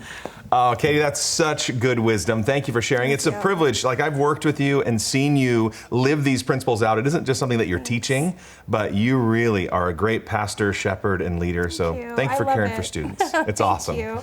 All right, well, we're going to turn your attention now to the screen or to your handout for some discussion questions. It's a great way to engage this topic of helping hurting students. So have some great discussion. We'll see you soon.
everybody, we're back, and this is my friend Carl. Dude, what's happening? How are you, my friend? Dude, this is awesome to have you here. Carl Romas and I have been friends for a while, and here's the thing. You might not know who he is yet, but you will not forget who he is after today. You're a youth pastor up at Bayside Church in Northern California. Dude, you're killing it. We have a great friendship. We've hung out at a few events together. You've done an amazing job, and we thought how great it would be to introduce you to this national audience as well. But don't let me down, all right? A lot of pressure on you right now. Thank you, thank you. First of all, we gave you total freedom, whatever you want to talk about. So what did you choose? Making disciples who make disciples who make disciples. I like that. Discipleship. Okay. Discipleship, relational ministry. Okay, I'm down. Before you go over and do your talk, I'm gonna ask you a couple questions. One, if you lost an arm or a leg, which would you choose? You have to choose one or the other. You lose an arm, lose a leg, go. Lose a leg. This is a terrible idea. I'm uber lazy. I don't do much. So it's like, and I need to eat with both hands. So I need both arms. No one eats with their foot. That's great. You know what I mean? Well, that's weird. It got weird. Okay, another question. Tell us your biggest youth ministry fail. Like you just messed up, you face planted. Like just keep it real with our friends watching today. What do you got? There was this poor girl who broke both of her legs at camp, and I didn't send her home for 4 days. Was she walking on her broken legs? Like with crutches and stuff like that. Oh my goodness, you're a terrible youth worker. What are we doing right now? Yeah, but I'm here now, so. Okay, well, that totally makes up for it. One more question. Hey, you're gonna go back to young Carl, back in the day, starting out in youth ministry. What advice would you give him? Your hair's not gonna be there forever. That's Enjoy true. it. And Doug can totally relate to that as well. My friend Doug, he's, No, I would tell young Carl, I would say, get in the Word for yourself.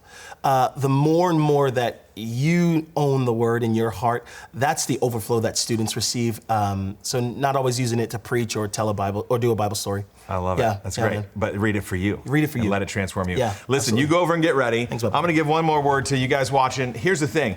I can think about the women and men who have transformed my life because they opened up their life and they cared for me in relationship and through their idea of discipleship. And Carl's going to challenge you on that in just a second. But as you prepare your heart for this lesson, just think about a person in your life who's mentored you and maybe thank God for them. And also think about a teenager in your world that maybe God has put on your heart to mentor and disciple as well. This session is going to be really, really challenging. So excited for you to hear Carl. See, as I scroll through Instagram or check Facebook, and I see all the students, the former students that I've had over the years, there are instances when I'm looking at those feeds and my heart breaks.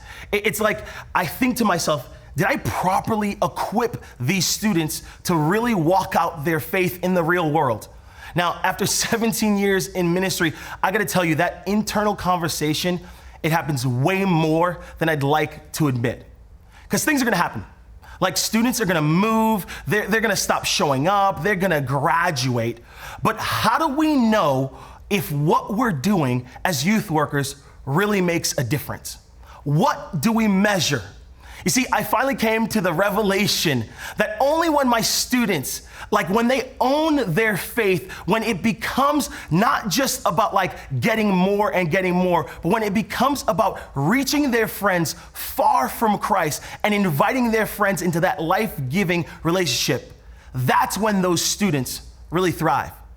I think about David. He was a senior in one of my ministries, and David stopped showing up to church for his small group. He stopped showing up for the worship and the games. Like for David, he started showing up because he wanted to multiply himself. Multiplication became his business. And this was because his small group leader, Corey, sowed that into him. He sowed this idea, being a disciple maker. So the big question is this: are you making disciples who make disciples who make disciples? You see, for Jesus, like the guy in charge, right? He modeled this perfectly. Like Jesus was the exemplary person, what it looks like to be a disciple maker. He called people not just to himself, but he called them to this next level where they could begin to pour into others. And this is how the church grew. This is how the kingdom of God spread. People pursuing people in the name of Jesus. Jesus did 5 things. Jesus, he was deeply committed to relational ministry. Jesus invested early in a few. Before the 12, it was 5 guys that Jesus really spent time with. And Jesus often slipped away for prayer. In the Gospels, over 45 times, we see Jesus stepping away to pray. Now, if the King of Kings, Lord of Lords needs to pray, guess what, youth worker? So do you. And Jesus profoundly loved sinners. For Jesus, it was okay to not be okay, but he wanted them in his fold so that they wouldn't stay that way. And then Jesus balanced his effort to win the lost, to build believers, and to equip a few workers. Jesus understood that his mandate was to make disciples. Disciple making for Jesus meant meeting people where they were spiritually and then challenging them to the next level. His goal was multiplication, laser focus. He trained his few disciples to multiply their lives. And that is the Great Commission. That's the summary of his life. He told his disciples to go and repeat the process with others. Look at this in Matthew 28, verse 19. When Jesus gives this command to his disciples, he says, "Go and make disciples of all nations, baptizing them in the name of the Father and the Son and the Holy Spirit." And here's the key part of the passage: "And teaching them to obey everything I have commanded you. And surely I am with you always to the very end of the age." When it comes to discipling students, we must think, are we OPEN, open? Are we open? Are we open to the process of discipleship making? So how do we have this open model modeled by Jesus Christ? It's with each word. O. Do we offer investigation? Offer students to investigate the faith. Like, doubting is okay. The church should truly be the safest place for students to wrestle with their doubts. And our challenge here, it's to spend time with people who don't know Jesus, to call them to, like Jesus said, come and see. Jesus takes care of this. Jesus takes this very to heart, but it's our challenge to seek these people out and to spend time showing who Jesus is. Being willing to be used by God to truly love his people and others to come and see. We must also be willing to show them who we are and meet them right where they are, wherever that may be. P, personal invitation. Jesus called his students to follow him. Our challenge is to live a life worth imitating as you imitate the life of Jesus. In 1 Corinthians, Paul tells the reader, Follow my example as I follow the example of Christ. This step is not quick and easy. It takes relational time and commitment. As you invite people into your life, you don't have to be perfect. You don't have to have it all together. You just have to open up yourself and invite someone into your life to learn alongside of you. And then it's E. You're empowering them as ministry teammates. Jesus said to them, I will make you fishers of men. See, to recognize when someone is ready to move from just learning and following your example to doing ministry alongside of you. The goal, not to people please, not to preach to multitudes or even perform miracles.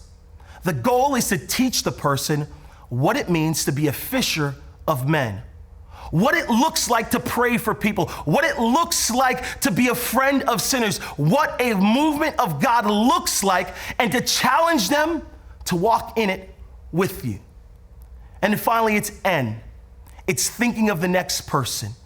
Jesus says this in the Gospels, that he wants us to bear fruit, to reproduce, to do as Jesus did, to start and repeat the process over and over and over again. You see, you can take a deep breath. Ready? The pressure is not on you. Jesus only asks us to abide, to be within him. When we stay in relationship with him as we do with others, it's ultimately Jesus that bears the fruit. See, as we walk forward in the Great Commission, it's not about saying, hey, I got to move you from here to here to here to here. It's about having this open mindset and saying, I'm going to go and make disciples. So what should become our key indicator? Are my students fulfilling the latter part of Jesus' commissioning? Am I teaching them to obey everything he commanded me to do? Are you making disciples who make disciples who make disciples?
Well, hey friends, our next speaker is Kara Powell. Kara, this is awesome. Thank I love you. that you're here. We're thrilled. Ending so strong for our National Day of Youth Ministry Training. She's the executive director of the Fuller Youth Institute and is a strategist and thinker and speaker for Orange. Even Christianity Today said she's one of the 50 women to watch. That's kind of high praise. Basically, she's a big deal, and it's going to be awesome. Huge author, speaks at every conference, and that's great. But what I want to do right now is put you in the hot seat. I'm going to ask you 3 questions. Okay, here we go. Rapid fire. First thing that comes to mind. Here we go. Ready. Question number 1. How tall were you in 8th grade? Okay, 8th grade.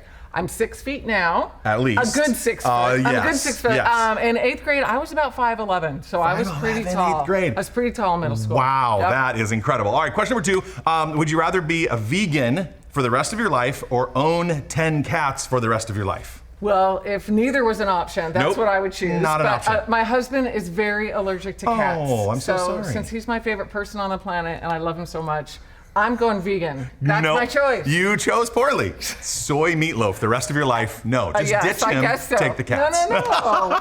Number 3, what are you most proud of? You've done everything in youth ministry. You've seen it all. What are you most proud of when it's all said and done? You know, honestly, that's easy. I love being on Facebook now, and I love staying in touch with students who I had in the 80s and 90s in youth ministry. So cool. And now they are volunteering, they are serving God in all sorts of amazing ways. They're amazing parents and architects and lawyers, and that is thrilling to I love me. it. You follow their life, follow Totally. their faith, and you had a piece of that. At least I was around. You in high showed school. up. Yeah, That's awesome. Well, here's the deal. I've learned so much from you, and I'm thrilled that you get to share with our volunteers watching today. You're up now. Well, thank you. My pleasure. I'm a parent myself of 3 kids who are ages 18, 16, and 12, and that's why I'm looking forward to thinking with you today about how each of us can help parents win. In fact, here's a picture of my family and our 3 kids. Nathan, Krista, and Jessica. Now, when our friend Adria came over to take this picture for our Christmas card, what we didn't realize is that she was continuing to take pictures even when we weren't posing. So the next picture is just the Powell family in kind of our natural habitat. Again, we weren't posing. This is really how the Powell family is. I actually wish our Christmas card had included both pictures because I think that's actually the most accurate. I want to call your attention to my husband, the guy who's allergic to cats, in the upper right-hand corner here. And then here he is in this picture here. Yes, in the midst of the ups and downs of our family. Dave, my husband, an engineer, he's so very stable.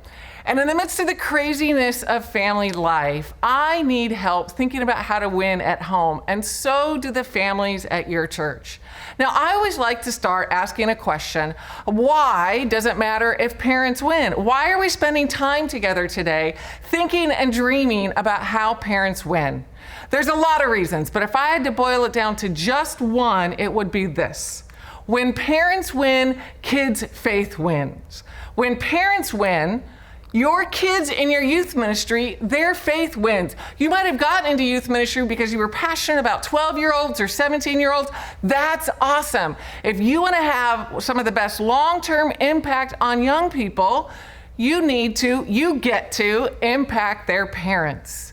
When you look at what happens to young people's long-term faith trajectories, the best research shows that about 1 in 2 youth group graduates from great churches like yours, great families like at your church, about 1 in 2 drift from God and the church after they graduate from high school.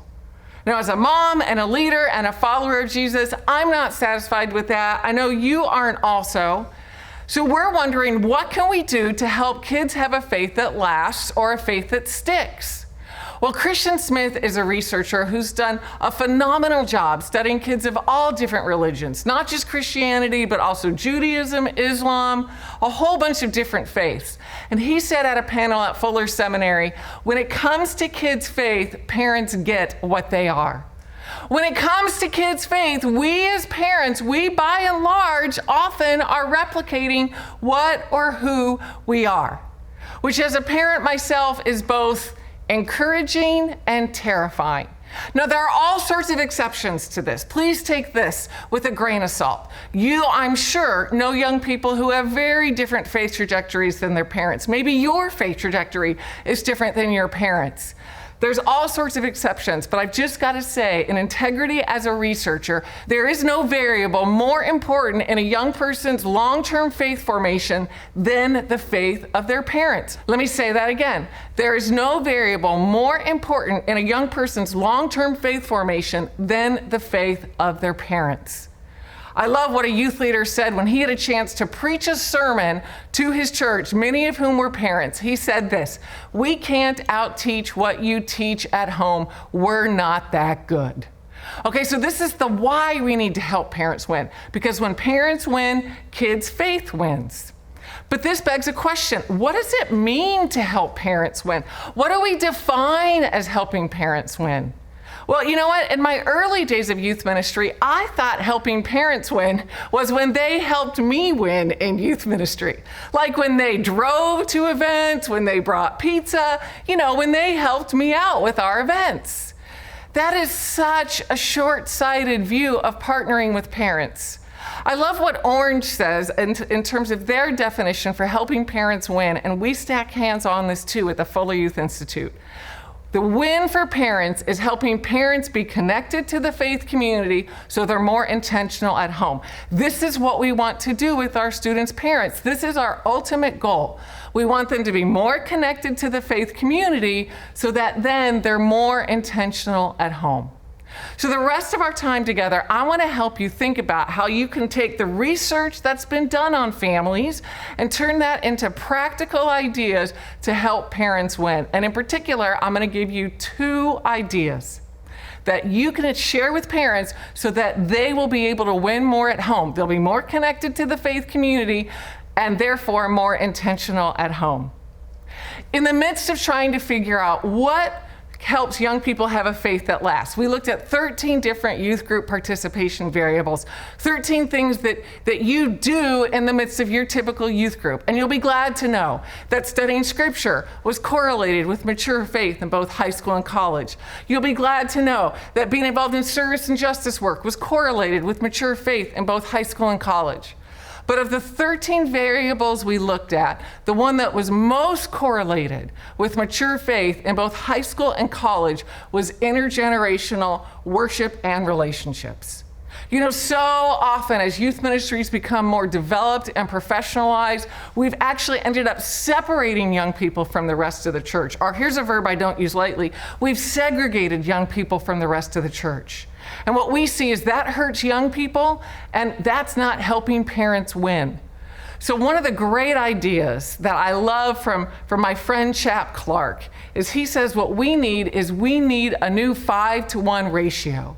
If I was to show up and talk with you, you might say, well, in our small groups or with our events, we want 1 adult for every 5 kids. Well, what Chap says, and this is so brilliant, what if we reverse that and have not 1 adult for 5 kids, but 5 adults for each young person? What if families had 5 adults who were investing in each of their kids? That's being more connected to the faith community. And before you get worried, I'm not talking about 5 small group leaders. I'm not talking about 5 intensive mentors. I'm talking about 5 adults who, as Dave and I say to our kids, 5 adults who are on your team. And as our son, our oldest, is in 12th grade, and he's probably going to move out of the house once he graduates and go to college somewhere where he's going to have to live somewhere else. Well, we've gotten this volleyball for him because our kids play volleyball. They're tall and athletic and don't like touching the other team. So volleyball's a perfect sport for them. And we've gotten all these adults, as well as his sisters, to sign this volleyball to remind him of the amazing adults who are on his team. If every young person had this team of adults, and if every parent was winning by knowing they weren't alone, but had this team of adults who were investing in their kids, think what that would mean for families. We can surround parents with that team. Now, next, let's talk about how families spend time together. There's a really pressing question. What's important for a family? Is it about the quantity of time, or is it about the quality of time? I love what my friends Reggie Joyner and Carrie Newhoff say. It's ultimately the quantity of quality time that matters. If we want to help parents win, if you want to help the parents of your students really thrive, then help them think about the quantity of quality time. There's one specific step, one idea I want to pass on to you to implement this in your church, and that is serving together. As we've spent time studying amazing families and amazing churches, the church has a unique role in helping families gather together to serve. As your church is already serving locally or even maybe beyond your local community, how can you look at what your church is already doing and make that family events?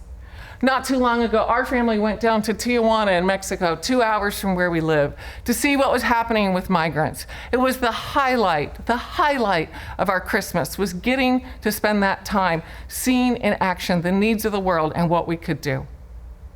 If you want to help young people win, I urge you, I invite you to help parents win. It's some of the best ways you can spend your time to have long-term impact on teenagers. Thanks. Thank you so much, Kara. That was great. I'm excited to talk to you about it in a sec. You guys, look, everybody who spoke today has been so gracious to teach additional material that you're going to get access to that we'll tell you about in just a minute. Kara and I are going to talk right now about what she just shared, which I'm so excited about because I'm a parent and I want people to help me win. Yes, I mean, this is a difficult journey that we're on. You and I have shared parenting stories, and I think you're a great parent. Oh, thank you. And you have also come out with a new book with Steve Argue called Growing With. Yep, it's geared for parents of 13 to 29-year-olds. So your 3 kids, my 3 kids, we fall in that age range. It's basically how to help parents win. Well, I loved what you shared. There's so much for us because I'm thinking of all the volunteers going, you know, I didn't get into youth ministry to deal with parents. I got in because I like teenagers, and I feel like it's a little bit of a bait and switch on me. Right. I mean, I know when I was, especially in my 20s in youth ministry, I would avoid parents as much as I could. I would do anything I could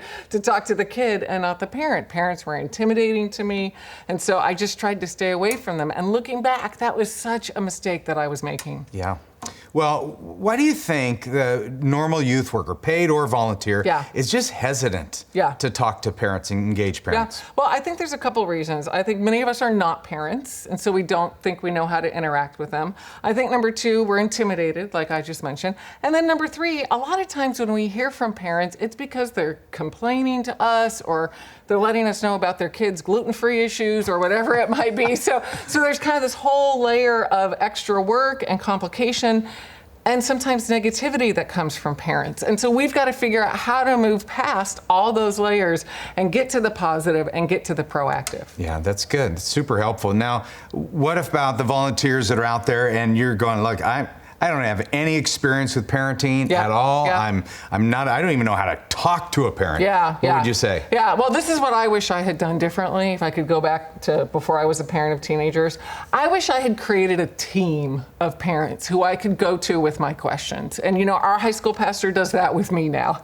He's regularly texting me questions, everything from a schedule question to a how do I handle this with this family question to a can I show this movie clip question. And I'm happy to be that sounding board. And I wish I had proactively created that kind of team for myself before I was a parent of teenagers. That's good. So it's almost kind of like I call it been there. I want to find a been there parent. So that I could say to a parent, like, I don't actually know, but I know somebody who's been where you're at and I can make that connection with you. That's a great way to call it. I would call it advisory, but yes, same kind of thing. Well, because you're more intelligent. You would put like an official title. You're more direct. Like, somebody's been there before, and I bet you they can figure it out. I like been there. That communicates. That's good, Doug. Well, one of the things that I learned when my firstborn was in kindergarten, I went to the parent-teacher conference, and all I wanted her to do was to say, Tori is the most unbelievable child I've ever taught. Like, I wanted that teacher to give me some affirmation because I was feeling insecure as a parent. And when she said something positive, I felt so good. And so what I then did is I went, hey, I'm going to try that on parents of teenagers. So when we would come back from camp or after youth group when they were picking them up, I just found the parent and then I would just brag on their kid. And I found that parents came alive. Oh my because gosh, of that. it means so much to me. I mean, our high school pastor did that for Dave and me. He texted us a couple weeks ago to tell us something about our kids. It probably took him 15 seconds. It was the highlight of our weekend. Yeah. Was to get that text from him. So that's such a good action step for volunteers and watchers to do right now, is text just 5 parents even this week and let them know something great that you've seen in their kids. Yeah, and I would also say that you can kind of get the idea, if you're not a parent of a teenager, just know that parents of teenagers probably feel bad all the time. Right, I mean, they're either feeling bad or they're feeling tired. Yeah. Like, you know, their kids are rolling their eyes at them. They come to youth group and you think they're great, but at home they act one way. So just know that kind of the basis that parents are just hurting. Yeah, well, and just like I said earlier, as a youth leader, I always felt like I heard from parents when they had a problem with something in our youth ministry. That's how parents feel. They're usually hearing from the coach and the teacher and the pastor, the small group leader, when something's gone wrong.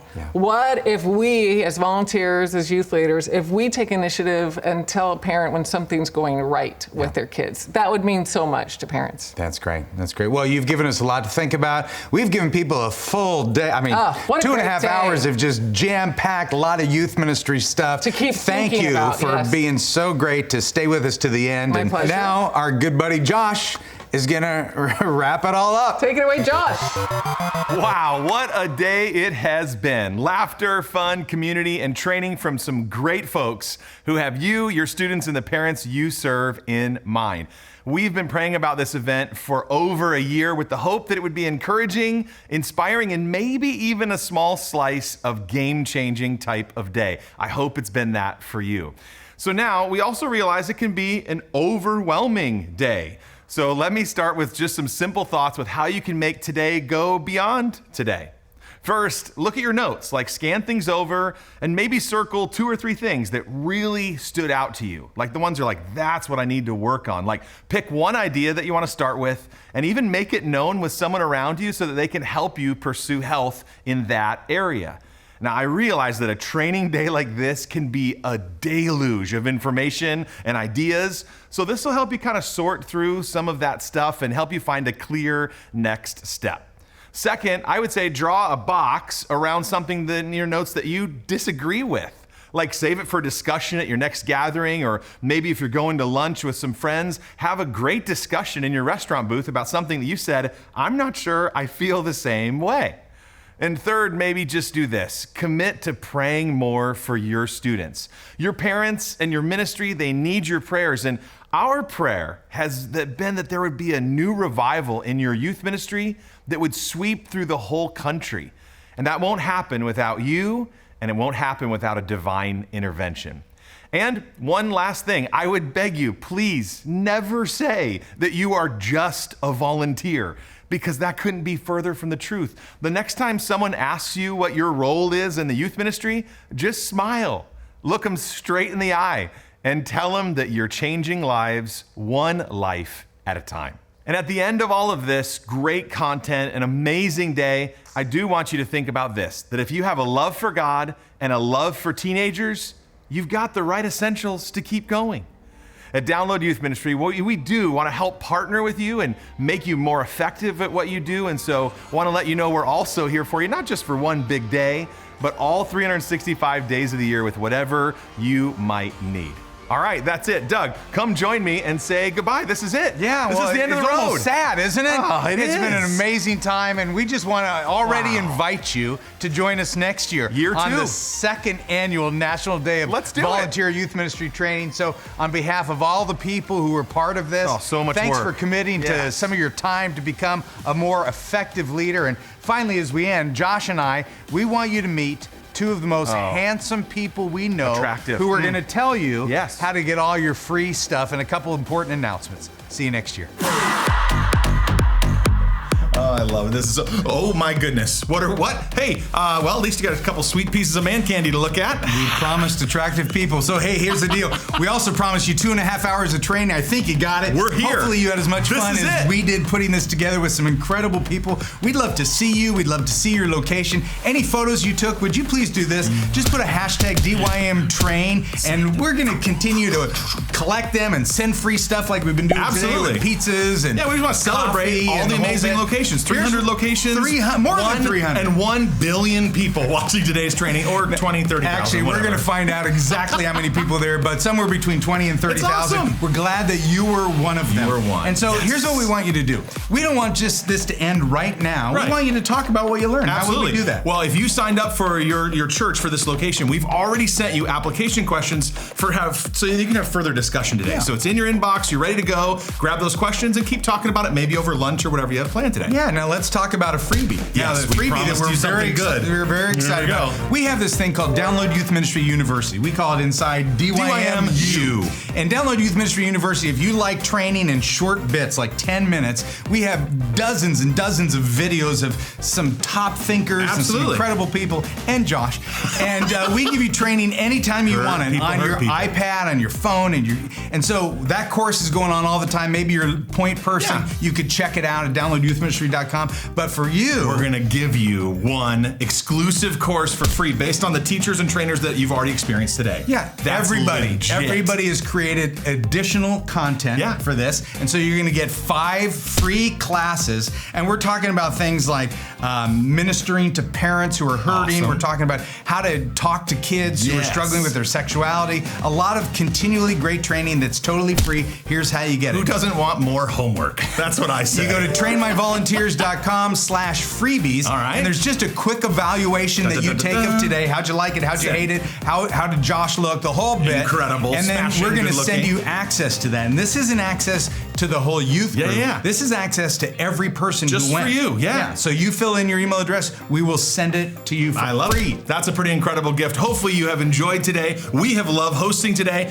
and we're ready to announce next year, September 19th, 2020, we will be doing this all over again. Hey, and maybe you want to be a host. Oh, that'd be awesome. That'd be great. It'd be great to have. Especially if you drove a long ways to your location, just host it next year at church. It's super simple, and all the information will be at trainmyvolunteers.com. The sooner that you sign up to even attend next year and host, is the better the deals. You're going to be locked in. Alumni will get special rates for sure. Whole year, especially you're excited right now. Let's do this again next year. And actually, here's the thing, Josh. Yeah. All the people that spoke said they want to come back. I love it. We also have a few surprises. Up the ante. It's going to be an incredible 2020. We've had a lot of people saying, "Can I be a part of that next year?" So no, we respectfully decline. Hey, one of the things that I love about doing ministry with Josh is that him and I don't do ministry alone. We get to hang out together and with an incredible team. But if you are doing youth ministry alone, please don't. Yeah. Would you just Google the National Network of Youth Ministry? There's other lead youth workers in your area who are meeting, and they would love to partner with you. I love it's it. no fun doing ministry alone. So don't forget, go to trainmyvolunteers.com/freebie for all the good stuff. And with that, we say goodbye. Adieu. Or I'll see you next year. Adios. With less hair. 2020, I'll be a little skinnier and you'll be a little bit, older. I'm too, See you soon. Thanks for waiting. Bye.